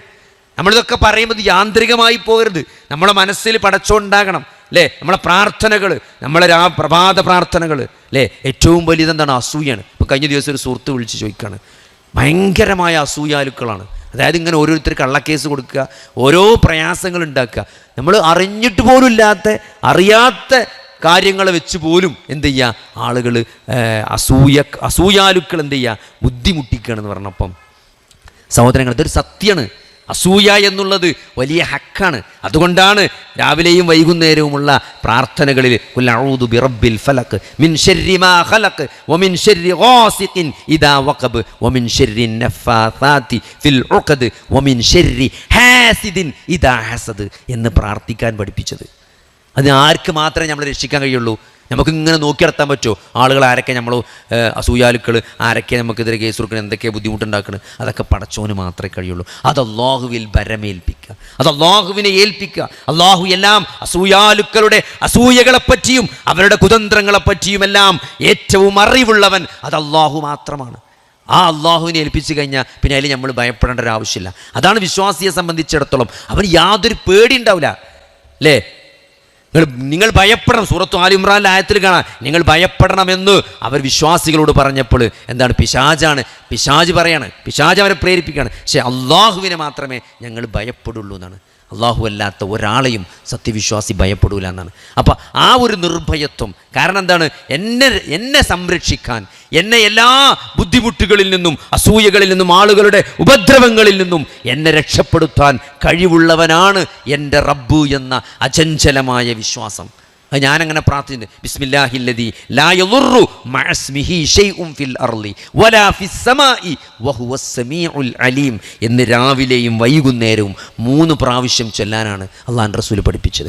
അത് ചൊല്ലിയ ഒരാളെ സംബന്ധിച്ചിടത്തോളം അവന് വലിയ നിർഭയത്വമായിരിക്കും. അല്ലേ, ഇനി ഒരു ഷർറും എന്നെ ബാധിക്കൂല. അങ്ങനെ ബാധിച്ചിട്ടുണ്ടെങ്കിൽ അത് അല്ലാഹു എനിക്കെന്തോ വലിയ നന്മ അതിൽ വെച്ചിട്ടുണ്ട് എന്നാണ്. അങ്ങനെ അതിനെ കാണാൻ ഒരു വിശ്വാസിക്ക് സാധിക്കുമെന്നാണ്. അതുകൊണ്ട് ഓരോ പ്രാർത്ഥനയും, ഇപ്പോൾ രാവിലെ പെരയുന്ന കുട്ടികളെ സ്കൂൾക്ക് വിടുകയാണ്, എന്തെല്ലാം എന്താണ് പ്രലോഭനങ്ങളും പൈശാചികതകളുമാണ് നമ്മളെ കുട്ടികളെ കാത്തിരിക്കുന്നത്. അല്ലേ, ഈ സമൂഹത്തിൽ അത്രത്തോളം പൈശാചികതകളും പ്രയാസങ്ങളും ആ പ്രായത്തിലുള്ള കുട്ടികളെ പിടികൂടാൻ കെണികൾ പുറത്തു വെച്ച് പിശാചി കാത്തിരിക്കുകയാണ്. എൻ്റെ കുട്ടി വഴിതെറ്റി പോകുമോ എന്ന പേടിൻ്റെ സഹോദരങ്ങളെ, ബിസ്മില്ലാഹി തവക്കൽതു അലല്ലാഹ് ലാ ഹൗല വലാ ഖുവത ഇല്ലാ ബില്ലാ എന്നാണ് വീട്ടിൽ നിന്ന് പുറത്തിറങ്ങുമ്പോഴുള്ള പ്രാർത്ഥന. അത് അതാണ് ചെല്ലി വിട്ടാൽ മതി. അത് ചെല്ലാൻ നമ്മൾ കുട്ടിയെ പഠിപ്പിച്ചിട്ടുണ്ടോ, അത് ഓർമ്മപ്പെടുത്തിയിട്ടുണ്ടോ? മോളെ നമ്മൾ പറയും എന്നാ ചെരുപ്പ് അല്ലെങ്കിൽ എന്താ തൂക്കാമാത്രം മറന്നച്ച്, ചോറ്റുമാത്രം മറന്നച്ചിക്കണ്, വെള്ളക്കുപ്പി എടുത്തിട്ടില്ലല്ലോ, അല്ലെങ്കിൽ അവസാനം പഠിച്ച പുസ്തകം ബാഗിൻ്റെ ഉള്ളിക്ക് വെച്ചിട്ടില്ലല്ലോ എന്ന് ഓർമ്മപ്പെടുത്തുന്ന ഉമ്മമാരെ എന്തും കൂടി പറയണം. ആ ചെരുപ്പിട്ട് ഷൂട്ട് ആ വണ്ടി വന്ന് പോകുമെന്ന് പറയുമ്പം ബിസ്മില്ലാഹി തവക്കൽതു അലല്ലാഹ് ലാ ഹൗല വലാ ഖുവത ഇല്ലാ ബില്ലാ എന്ന് ചൊല്ലാൻ ആ മക്കളെ പഠിപ്പിക്കണം, പ്രേരിപ്പിക്കണം. അത് നിരന്തരം ചൊല്ലി അതൊരു ശീലമാക്കി മാറ്റിക്കണം. എന്നാൽ സഹോദരങ്ങളെ, എന്താണ് പടച്ചവൻ ഏറ്റെടുത്തു അല്ലേ? എൻ്റെ കുട്ടിയെ ആരേറ്റു? അല്ലാഹുമ്മ ഇന്നി അഊദു ബിക അൻ അദില്ല ഔ ഉദല്ല ഔ അസില്ല ഔ ഉസല്ല ഔ അദ്ലമ ഔ യുദ്ലമ അലൈഹി. പ്രാർത്ഥനയാണ്. നോക്കി, എന്നെ വഴിതെറ്റിക്കാൻ, ഞാനൊരാളെ വഴിതെറ്റിക്കാതിരിക്കാൻ, എന്നെ ഒരാൾ വഴിതെറ്റിക്കാതിരിക്കാൻ, ഞാനൊരാളോട് അക്രമം ചെയ്യാതിരിക്കാൻ, എന്നെ ഒരാൾ ആക്രമിക്കാതിരിക്കാൻ. അങ്ങനെ ആ പ്രാർത്ഥന ചൊല്ലിയൊരാളെ സംബന്ധിച്ചിടത്തോളം എന്തൊരു സമാധാനമായിരിക്കും. എന്താണ്? വഴിതെറ്റൂല. അല്ലാഹുമ്മ ഇന്നി അഊദു ബിക അൻ ഉദില്ല ഔ ഉദല്ല ഔ അസല്ല ഔ ഉസല്ല ഔ അദ്ലമ ഔ യുദ്ലമ ഔ അജ്ഹല ഔ യുജ്ഹല അലയ്യ. അല്ലേ? ജഹാലത്ത്, അറിവില്ലായ്മ. ഞാനൊരാളെ അറിവില്ലാതെ എന്ത് ചെയ്യുക? വഴിതെറ്റിക്കും. നമ്മൾ അറിയാത്തത് പറഞ്ഞ ഒരാളെ ഇടങ്ങാറാക്കും അല്ലേ? അത് വരാതിരിക്കാൻ, എന്നെ ഒരാൾ അങ്ങനെ ജഹാലത്തുകൊണ്ട് ഉപദ്രവിക്കാതിരിക്കാൻ. ഇതൊക്കെ പ്രാർത്ഥനകളാണ്. ഇതൊക്കെ രാവിലെ വീട്ടിൽ നിന്ന് ഇറങ്ങുമ്പം ഒരാൾ ചെല്ലേണ്ട പ്രാർത്ഥനകൾ റസൂലുള്ളാഹി സ്വല്ലല്ലാഹു അലൈഹി വസല്ലമ പഠിപ്പിച്ചതാണ്. ഇതൊക്കെ ചെല്ലി വിടുക എന്നുള്ളതുള്ളൂ. ഇതൊക്കെ പഠിപ്പിച്ചു കൊടുക്കുക, അത് ചെല്ലാൻ പ്രേരിപ്പിക്കുക എന്നതിനപ്പുറത്ത് സഹോദരങ്ങളെ നമ്മൾ നിസ്സഹായരാണ്. അത്രയും വലിയ കെണികളാണ് നമ്മളെ മക്കളെ പുറത്ത് കാത്തിരിക്കുന്നത്. അപ്പോൾ അതൊക്കെ എന്താണ്? അതിലൊക്കെ നമുക്ക് ഒരു കോൺഫിഡൻസ്, നമുക്കൊരു നിർഭയത്വം, അത് തരാൻ അള്ളാഹുവുമായിട്ടുള്ള ഈ ബന്ധം പ്രാർത്ഥനകളിലൂടെ, ദിക്റുകളിലൂടെ, ദുആകളിലൂടെ ഒരു വിശ്വാസിക്ക് ലഭിക്കുന്നുണ്ട് എന്നുള്ളതാണ്. പക്ഷേ ഇതൊക്കെ നമ്മൾ ചിലപ്പം ഒരു പക്ഷേ ഇതൊക്കെ ചെല്ലുന്ന ആളുകളുണ്ടാവും. പക്ഷെ അതിൻ്റെയൊക്കെ യാന്ത്രികമായി ആത്മാവ് നഷ്ടപ്പെട്ടിട്ടുണ്ടോ എന്ന് നമ്മൾ പരിശോധിക്കണം. ഇങ്ങനത്തെ ഓരോ പ്രാർത്ഥന, ഓരോ സാഹചര്യത്തിലുള്ള ഒരു മുസ്ലിമിൻ്റെ ജീവിതം പ്രാർത്ഥന കൊണ്ട് സമ്പന്നമാണ് അല്ലേ? ഒരു പ്രവാചകൻ ഓരോ സന്ദർഭങ്ങളിലും ഒരു ഷർട്ട് ധരിക്കുമ്പോൾ അല്ലേ, ഷർട്ട് ഊരുമ്പോൾ, ഷർട്ട് ഇടുമ്പോൾ, പുതിയ കുപ്പായ ഇടുമ്പോൾ, ഭക്ഷണം കഴിക്കുമ്പോൾ, ഭക്ഷണത്തിൻ്റെ ഇടയ്ക്ക് തുമ്മിക്കഴിഞ്ഞാൽ, എല്ലാത്തിനും നമ്മൾ വീട്ടിൽ നിന്ന് ഇറങ്ങുമ്പോൾ, പള്ളിയിൽ നിന്ന് ഇറങ്ങുമ്പോൾ, വാഹനത്തിറങ്ങുമ്പോൾ, ഒരു ലിഫ്റ്റ് കയറുകയാണ് അല്ലേ? ഒരു ലിഫ്റ്റ് കയറുമ്പോൾ എന്താണ്? ലിഫ്റ്റ് കയറുമ്പോൾ ഉയരത്തിലെത്തിയാൽ അല്ലാഹു അക്ബർ എന്ന് പറയണമെന്നാണ് അല്ലേ? അല്ലാഹു അക്ബർ ഉയരത്തിലെത്തിയാൽ, നബി സ്വല്ലല്ലാഹു അലൈഹി വസല്ലം യാത്ര ചെയ്യുമ്പം ഉയരത്തിലും കുന്നുമൊക്കെ എത്തിക്കഴിഞ്ഞാൽ അല്ലാഹു അക്ബർ എന്ന് പറയുന്നതായിരുന്നു. അപ്പോൾ ഒരു ലിഫ്റ്റ് കയറുമ്പോൾ മേലേക്ക് പോകുമ്പോൾ അല്ലാഹു അക്ബർ പറയാം. അങ്ങനെ ജീവിതത്തിൻ്റെ ഓരോ സാഹചര്യങ്ങളിലും നമുക്ക് പടച്ചവനുമായിട്ടുള്ള നിരന്തരമായ ബന്ധം അത് ശക്തിപ്പെടുത്തുകയാണ് ഈ ഇബാദത്തുകളിലൂടെ, ഈ ഖുർആൻ പാരായണത്തിലൂടെ, ഈ ദുആകളിലൂടെ. ദുആ എന്ന് പറഞ്ഞാലോ അദ്ദുആഹു ഹുവൽ ഇബാദ എന്നാണ്. പ്രാർത്ഥന അതുതന്നെയാണ് ആരാധന.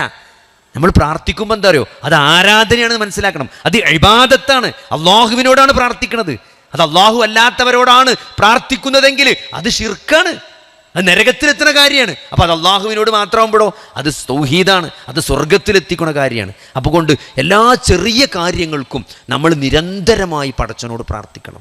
സഹാബത്തിനെ പറ്റി പറഞ്ഞത് കാണാൻ പറ്റും.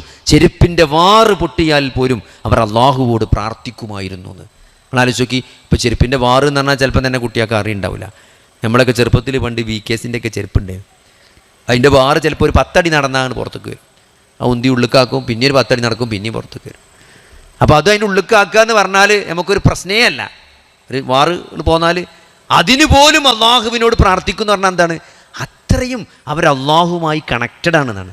ചെറിയ ചെറിയ കാര്യങ്ങൾക്ക് പോലും അവർ അള്ളാഹുവുമായി നിരന്തര ബന്ധമുണ്ടായിരുന്നു. അപ്പോൾ ആ ഒരു തരത്തിലേക്ക് നമ്മുടെ വിശ്വാസവും കർമ്മങ്ങളൊക്കെ വരുത്തുക എന്നുള്ളതാണ് നമ്മൾ ഈ ജീവിതം കൊണ്ട് ഈ ഇതൊക്കെ പടച്ചോ അള്ളാഹുവിൻ്റെ റസൂൽ കൃത്യമായി പഠിപ്പിച്ച കാര്യങ്ങളാണ്. ഇതിലൂടെ നമ്മൾ എത്തേണ്ടത് ആ ഒരു തലത്തിലാണ്. അങ്ങനെ പോകുന്ന ഒരാളെ സംബന്ധിച്ചിടത്തോളം അയാൾക്ക് എന്തൊക്കെ സങ്കടകരമായ കാര്യങ്ങൾ ഉണ്ടായാലും അതെന്തെങ്കിലും വലിയൊരു മാനസിക പ്രയാസം സൃഷ്ടിക്കില്ല. സങ്കടം ഒക്കെ മനുഷ്യൻ്റെ സ്വാഭാവികമായ വികാരങ്ങളാണ്. ഇപ്പോൾ ഉമ്മ മരിച്ച വിഷമമുണ്ടാവും, കുട്ടികൾക്ക് അസുഖമായ വിഷമമുണ്ടാവും. പക്ഷേ ആ വിഷമത്തിൽ നീറിപ്പൊകഞ്ഞ് നമ്മൾ തകരുന്ന ഒരവസ്ഥ ഒരു വിശ്വാസിക്ക് ഒരിക്കലും ഉണ്ടാവില്ല. അതാണ് മനസ്സിലാക്കേണ്ടത്. സങ്കടം സ്വാഭാവികമാണ്. അത് മനുഷ്യൻ്റെ വികാരമാണ്. പക്ഷേ അതൊരു പരിധി കവിഞ്ഞുകൊണ്ട് അതൊരു ഉപദ്രവമായി മാറുന്ന ഒരു തലം വിശ്വാസിക്ക് ഭൂഷണമല്ല. അപ്പോൾ അതിൽ നിന്ന് രക്ഷപ്പെടാൻ ഈ ഒരു വിശ്വാസവും കർമ്മവുമെല്ലാം നമ്മളെ പ്രേരിപ്പിക്കണം. അപ്പം അതാണ് നമസ്കാരത്തിലൂടെ നമുക്ക് ആ ബന്ധമാണ് അള്ളാഹുവുമായിട്ട് കിട്ടും. 5 നേരത്തെ നമസ്കാരത്തിലൂടെ അള്ളാഹുവുമായി സംസാരിക്കുമ്പോൾ ഫാത്തിഹയിലൂടെ അല്ലേ, അൽഹംദുലില്ലാഹി റബ്ബിൽ ആലമീൻ എന്നുള്ള ഒരൊറ്റ വാക്ക് മതിനാണ്. അൽഹംദുലില്ലാഹി റബ്ബിൽ ആലമീൻ ആലോചിച്ച്, ഈ സകല പ്രപഞ്ചത്തിൻ്റെയും സൃഷ്ടാവായ അള്ളാഹുവിനാണ്, റബ്ബായ അള്ളാഹുവിനാകുന്നു സർവസ്തുതികളും എന്ന് നമ്മൾ മനസ്സുകൊണ്ടും പറയാണ്, പ്രഖ്യാപിക്കണം നിസ്കാരത്തിൽ. അത് പറയുമ്പോൾ സഹോദരങ്ങളെ എത്ര ആളുകളാണ് ഓരോ ദിവസവും രോഗികളായിക്കൊണ്ടിരിക്കുന്നത്. ഇപ്പോൾ ഞാൻ ഈ പ്രസംഗം കഴിയുമ്പോഴേക്ക് എത്ര ആളുകൾ ഒരു ഭാഗം കുഴഞ്ഞ് സ്ട്രോക്ക് വന്ന് പിന്നെ കാലാകാലം സ്ട്രോക്ക് വന്ന ആളുകളെ ആലോചിച്ച്. ഇന്നിപ്പോൾ നമ്മൾ ഫിസിയോതെറാപ്പിൻ്റെ മുമ്പിലൊക്കെ പോയി എന്നാൽ പണ്ടൊക്കെ വയസ്സായ ആളുകൾക്കാണ് സ്ട്രോക്ക് ഉണ്ടാകുക. അപ്പോൾ അവിടെ ഇങ്ങനെ ഒരു കുഴഞ്ഞ ആൾക്കാരെ നമ്മൾ കാണണമൊക്കെ പറ്റ വയസ്സായ ആൾക്കാരെ. ഇന്ന് നിങ്ങളൊരു ഫിസിയോതെറാപ്പിൻ്റെ മുമ്പിൽ പോയി നോക്കി, 40 കഴിഞ്ഞ് 30, 35 ശേഷമുള്ള, അതായത് കുടുംബത്തിൽ അധ്വാനിക്കുന്ന, കുടുംബത്തിൻ്റെ കുടുംബനാഥനായ ഒരു വലിയ കുടുംബത്തിൻ്റെ അത്താണിയായ ആളുകളൊക്കെയാണ് ഒരു ഭാഗം കുഴഞ്ഞ് പെണ്ണുങ്ങളും മാറി ഫിസിയോതെറാപ്പിക്ക് കൊണ്ടുപോകണം. പെണ്ണുങ്ങൾ എല്ലാ ദിവസവും ഭാര്യമാർക്ക് വരാൻ പറ്റുന്നില്ല. കാരണം എന്താ, അവർ വേറെ എന്തെങ്കിലും ജോലിക്ക് പോവാണ് കുടുംബം നോക്കാൻ വേണ്ടിയിട്ട്. എന്നിട്ടോ ഉമ്മൻ്റെയും പെണ്ണുങ്ങളെയും കുട്ടികളെക്കൊപ്പം ഈ ആളുകൾ ഫിസിയോതെറാപ്പിക്ക് അതിന് ചോദിക്കും, സൗജന്യ തെറാപ്പി എവിടെയെങ്കിലും ഉണ്ടോ? കാരണം 3 മാസമായി സ്ട്രോക്ക് വന്നിട്ട് ഇപ്പം അങ്ങനെ നടക്കാൻ തുടങ്ങിയിട്ടുള്ളൂ. ഫിസിയോതെറാപ്പിക്ക് ഭാരിച്ച ചിലവുണ്ട്. ഇതൊക്കെ സഹോദരങ്ങളെ പ്രായം കുറഞ്ഞ ആളുകൾ ഇതൊക്കെ കാണുമ്പോൾ ഒരു പ്രാർത്ഥന ഉണ്ട്. എന്താണ് സഹോദരങ്ങളെ? അൽഹംദുലില്ലാഹ്, അല്ലാഹുവേ എനിക്ക് സർവ്വസ്തുതിയും എന്ന് എൻ്റെ മനസ്സിൻ്റെ ഉള്ളിൽ നിന്ന് നമുക്ക് വരേണ്ടതുണ്ട്. എന്താണ്? നമുക്ക് അല്ലാഹു ഈ ഒരു അസുഖം നൽകിയില്ലല്ലോ, എന്നെ ഇങ്ങനെ പരീക്ഷിച്ചില്ലല്ലോ എന്ന് ഒരു സ്തുതി നമ്മളെ മനസ്സിൽ നിന്ന് ഉയരാൻ. ഒരു പ്രയാസം വരുമ്പോൾ ഒന്ന് നടക്കുമ്പം നമ്മളെ കാലൊന്ന് മടക്കി ചവിട്ടി അല്ലെങ്കിൽ കാലെവിടെങ്കിലും ഒന്ന് വെച്ച് കുത്തി നല്ലൊരു വേദന വരുമ്പം മുസീബത്തി, അല്ലാഹുവേ ഈ മുസീബത്തിൽ എനിക്ക് നീ പ്രതിഫലം നൽകണമേ എന്ന് നമ്മളെ ഉള്ളിൽ നിന്ന് ഒരു പ്രാർത്ഥന വരണം. അപ്പോഴാണ് നീയത്തിൻ്റെ ഉള്ളൂ ഒരു പ്രതിഫലം കിട്ടുമെന്നും. മുസ്ലിമിൻ്റെ കാര്യം അത്ഭുതമാണ്, അജബൻ ലി അംറിൽ മുഅ്മിൻ, മുഅ്മിനിൻ്റെ കാര്യം എന്തത്ഭുതമാണ് എന്നാണ് അള്ളാഹു പറഞ്ഞത്. കാരണം എന്താ? ഒരു പ്രയാസമുണ്ടായാൽ അവൻ ക്ഷമിക്കും, അപ്പോൾ അവന് പ്രതിഫലം കിട്ടും. ഒരു സന്തോഷം ഉണ്ടായാലോ അപ്പോൾ അവൻ നന്ദി കാണിക്കും, അപ്പോഴും അവന് എന്ത് ചെയ്യും? അവന് പ്രതിഫലം കിട്ടും. അപ്പോൾ അവൻ എന്ത് ബാധിച്ചാലും, പ്രയാസം ഉണ്ടായാലും എളുപ്പമുണ്ടായാലും സുഖമുണ്ടായാലും ദുഃഖമുണ്ടായാലും അവന് ഖൈറാണ്. കാരണം എന്താ? ഒരു എളുപ്പമുണ്ടായാൽ അൽഹംദുലില്ലാ പറയും, ഒരു പ്രയാസം ഉണ്ടായാലോ അപ്പോൾ അവനതിൽ ക്ഷമിക്കും, ഇത് പടച്ചോൻ തന്നതാണ്, അതിൽ ഖൈറുണ്ടാവും എന്ന് പറയും. അല്ലേ? ബസ് കാത്തൊന്നും കാണാനില്ല, ട്രെയിൻ പോയി വന്നപ്പോൾ ട്രെയിൻ പോയി, എന്താണ്? അൽഹംദുലില്ലാ അതിലൊരു ഖൈറുണ്ടാവും, അത്രേ ഉള്ളൂ. അതിനെപ്പറ്റി ഇങ്ങനെ ആലോചിച്ചിട്ട് കാര്യമില്ല. നമ്മൾ നേരത്തെ ഇറങ്ങി, നമ്മൾ ബ്ലോക്കിൽ പെട്ടു, ഇതൊക്കെ നമ്മൾ മുന്നിൽ കണ്ട് നേരത്തെ ഇറങ്ങിക്കണേ, നമ്മൾ അവസാനം ഓടി വന്ന ആളല്ല, എന്നിട്ടും നമുക്ക് വണ്ടി പോയി എങ്കിൽ അത് ഖൈറാണ്, അതിനെനിക്ക് പടച്ചോൻ പ്രതിഫലം തരും എന്നൊരൊറ്റ നിലപാടേ വിശ്വാസിക്ക് അവിടെ ഉള്ളൂ. അപ്പോൾ നിങ്ങളാഴ്ചയ്ക്ക് ഉമ്മു സലമ റളിയല്ലാഹു അൻഹു ആരാണ്? നമ്മുടെ ഉമ്മയാണ്. അബൂ സലമ റളിയല്ലാഹുവിൻ്റെ ഭാര്യയായിരുന്ന ഉമ്മു സലമ റളിയല്ലാഹു അൻഹു, അബൂ സലമ റളിയല്ലാഹു മരിക്കുകയാണ്. ആദ്യകാലത്ത് ഹിജറ പോയ ആളാണ്, അബിസീനിയയിലേക്ക് ഹിജറ പോയ ദമ്പതികളാണ് അബൂ സലമയും ഉമ്മു സലമയും. അബൂ സലമ റളിയല്ലാഹു മരിച്ചപ്പം ഉമ്മു സലമ റളിയല്ലാഹുക്ക് അങ്ങേയറ്റത്തെ സങ്കടമുണ്ടായി, വിഷമമുണ്ടായി. പക്ഷേ സങ്കടം വിഷമം ഉണ്ടാകുമ്പം അള്ളാഹുവിൻ്റെ റസൂൽ പ്രാർത്ഥിക്കാൻ പറഞ്ഞൊരു പ്രാർത്ഥന ഉണ്ട്. എന്താണ്? അല്ലാഹുമ്മ ഉജുർനി ഫീ മുസീബത്തി വ അഖ്ലിഫ് ലി ഖൈറൻ മിൻഹാ, അള്ളാഹുവേ ഈ ഒരു മുസീബത്തിൽ നീ എനിക്ക് പ്രതിഫലം നൽകണേ, ഇതിനേക്കാൾ ഖൈറായതിനെ നീ എനിക്ക് നൽകണേ എന്ന് പ്രാർത്ഥിക്കാൻ അള്ളാഹുവിൻ്റെ റസൂൽ പഠിപ്പിച്ചിരുന്നു എന്നാണ്. അങ്ങനെ ഉമ്മു സലമ പ്രാർത്ഥിക്കണം. എന്ത്? അള്ളാഹുവേ ഈ മുസീബത്തിൽ എനിക്ക് നീ പ്രതിഫലം നൽകണ്ടേ. എന്നെ ബാധിച്ച മുസീബത്താണ് ഭർത്താവ് മരിച്ചു പോകുക. കാരണം ഒരു ഭാര്യയെ സംബന്ധിച്ചിടത്തോളം വലിയ മുസീബത്താണ്, അതിലെനിക്ക് നീ പ്രതിഫലം നൽകണമേ. പിന്നെ വ അഖ്ലിഫ് ലി ഖൈറൻ മിൻഹാ, എനിക്ക് അതിനേക്കാൾ ഖൈറായത് നീ നൽകണേ എന്ന് പ്രാർത്ഥിച്ചു. നിങ്ങൾ ആലോചിച്ച് നോക്കി, എന്താണ് അതിനേക്കാൾ ഖൈറായത്? ഉമ്മു സലമ അബൂ സലമ റളിയല്ലാഹുവിനെ കുറിച്ച് ഏറ്റവും തൃപ്തിപ്പെട്ട അവസ്ഥയിലാണ്.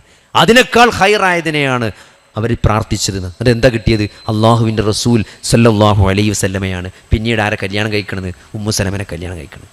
ആ ഒരു പ്രാർത്ഥന കൊണ്ട് ഉമ്മു സലമ റളിയല്ലാഹുവിന് അതിനേക്കാൾ ഖൈറായ നബിയുടെ ഭാര്യയാകാനുള്ള ഒരു ഭാഗ്യം അള്ളാഹു നൽകി എന്നുള്ളത്, നമ്മുടെ ഉമ്മയാകാൻ ലോകത്തെ ഈ മുഴുവൻ വിശ്വാസികളുടെയും ഉമ്മഹാത്തുൽ മുഅ്മിനീനിൽ പെടാൻ ഒരു തൗഫീഖ് അള്ളാഹു നൽകിയത് ആ ഒരു പ്രാർത്ഥന കൊണ്ടാണ്. അല്ലാഹുമ്മ ഉജുർനി ഫീ മുസീബത്തി വ അഖ്ലിഫ് ലി ഖൈറൻ മിൻഹാ. അപ്പോൾ അതെന്താണ്? അത് പടച്ചോൻ പ്രതിഫലം നൽകും. അതിനേക്കാൾ ഹൈറായത് നൽകാൻ എൻ്റെ റബ്ബ് കഴിവുള്ളവനാണ് എന്ന അചഞ്ചലമായ അള്ളാഹുവിനെ പറ്റിയുള്ള വിശ്വാസവും ആ യഖീനും ആ തവക്കുലുമാണ് സഹോദരങ്ങളെ ഒരു വിശ്വാസിക്ക് ഇത്തരത്തിലുള്ള എല്ലാ പ്രതിസന്ധികളിലും മുന്നോട്ട് പോകാൻ നമ്മളെ സഹായിക്കുന്നത്. അതുകൊണ്ട് ആ ഒരു രൂപത്തിൽ ദീനിനെ കാണാൻ, അള്ളാഹുവിനെ കാണാൻ, അള്ളാഹു പഠിപ്പിച്ച ഓരോ കാര്യങ്ങളെയും, ദീനിൻ്റെ ഓരോ കാര്യങ്ങളെയും ഒരു ഹലാൽ നിങ്ങളൊക്കെ അള്ളാഹുവിൻ്റെയും റസൂലിൻ്റെയും കൽപ്പനകൾ ജീവിതത്തിൽ പാലിക്കുക എന്നുള്ളതാണ് ജീവിതത്തിൻ്റെ വിജയത്തിൻ്റെ മാനദണ്ഡം. അത് നമുക്ക് പാലിക്കാൻ പറ്റുന്നുണ്ടോ, അതിനുള്ള തൗഫീക്ക് നമുക്ക് കിട്ടുന്നുണ്ടോ, അതാണ് ഏറ്റവും വലിയ സന്തോഷം.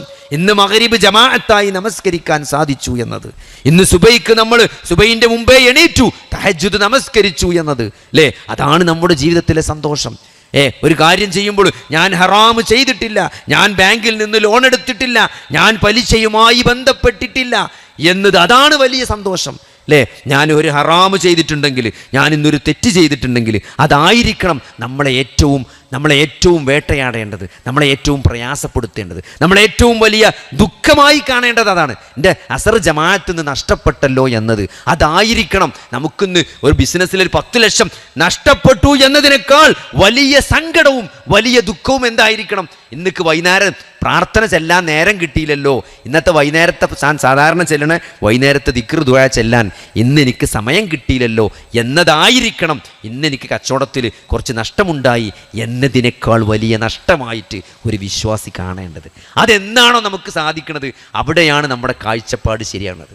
ഈ ദീനും അതിൻ്റെ കാര്യങ്ങളും അള്ളാഹുവിനെയും റസൂലിനെയും അനുസരിക്കുന്ന വിഷയത്തിൽ, അള്ളാഹുവിനെയും റസൂലിനെയും ധിക്കരിക്കുന്ന കാര്യങ്ങളിൽ ഇതിൽ നമുക്ക് എത്രത്തോളം സൂക്ഷ്മതയുണ്ട്, അതിനെ നമ്മൾ എത്രത്തോളം പ്രധാനപ്പെട്ടതായി കാണുന്നുണ്ട് എന്നത് വളരെ ഇമ്പോർട്ടൻ്റ് ആണ്. അപ്പോൾ ആ ഒരു തലത്തിലേക്ക് നമ്മുടെ വിശ്വാസങ്ങളും കർമ്മങ്ങളും ആയി വരാനാണ് ഈ തരത്തിലുള്ള ആരാധനകളും ഖുർആൻ പാരായണം, ദിക്റും ദുആ ഒക്കെ നമ്മൾ കാണേണ്ടത്. അതുകൊണ്ട് ആ ഒരു നയം സ്വീകരിച്ചുകൊണ്ട് മുന്നോട്ട് പോകാൻ അള്ളാഹു നമുക്ക് തൗഫീക്ക് നൽകുമാറാകട്ടെ. അള്ളാഹു സുബ്ഹാനഹു വ തആല നമ്മുടെ എല്ലാ പ്രയാസങ്ങളും അള്ളാഹു മാറ്റി ഏറ്റവും വിശാലമായ ജന്നാത്തുൽ ഫിർദൗസിൽ കുടുംബസമേതം വിചാരണ കൂടാതെ സ്വർഗത്തിൽ പ്രവേശിക്കുന്ന 70,000 ആളുകളുണ്ട്. ആ ആളുകളിൽ അള്ളാഹു നമ്മളെ ഉൾപ്പെടുത്തുമാറാകട്ടെ. റബ്ബന ആതിന ഫിദ്ദുനിയ ഹസനതൻ വഫിൽ ആഖിറതി ഹസനതൻ വഖിനാ അദാബന്നാർ. അല്ലാഹുമ്മ ഗ്ഫിർ ലിൽ മുഅ്മിനീന വൽ മുഅ്മിനാത്ത് വൽ മുസ്ലിമീന വൽ മുസ്ലിമാത്ത്. അല്ലാഹുമ്മ അഇസ്സൽ ഇസ്ലാമ വൽ മുസ്ലിമീൻ വഅദില്ല അശ്ശിർക വൽ മുശ്രിക്കീൻ. റബ്ബന ളലംന അൻഫുസന വഇല്ലം തഗ്ഫിർ ലനാ വതർഹംനാ ലനകൂനന്ന മിനൽ خاسرين. ربنا هب لنا من أزواجنا وذرياتنا قرة أعين واجعلنا للمتقين إماما. اللهم أحينا على الكتاب والسنة وأمتنا مع الإيمان والتوبة. توفنا مسلمين وألحقنا بالصالحين. ربنا لا تزغ قلوبنا بعد إذ هديتنا وهب لنا من لدنك رحمة إنك أنت الوهاب. اللهم يا مقلب القلوب ثبت قلوبنا على دينك. اللهم يا مسرف القلوب سرف قلوبنا على طاعتك. اللهم انصر إخوان المسلمين في فلسطين. اللهم انصر إخوان المسلمين المجاهدين المستضعفين في كل مكان. آمين آمين برحمتك يا أرحم الراحمين. اللهم صل على محمد وعلى آل محمد والحمد لله رب العالمين.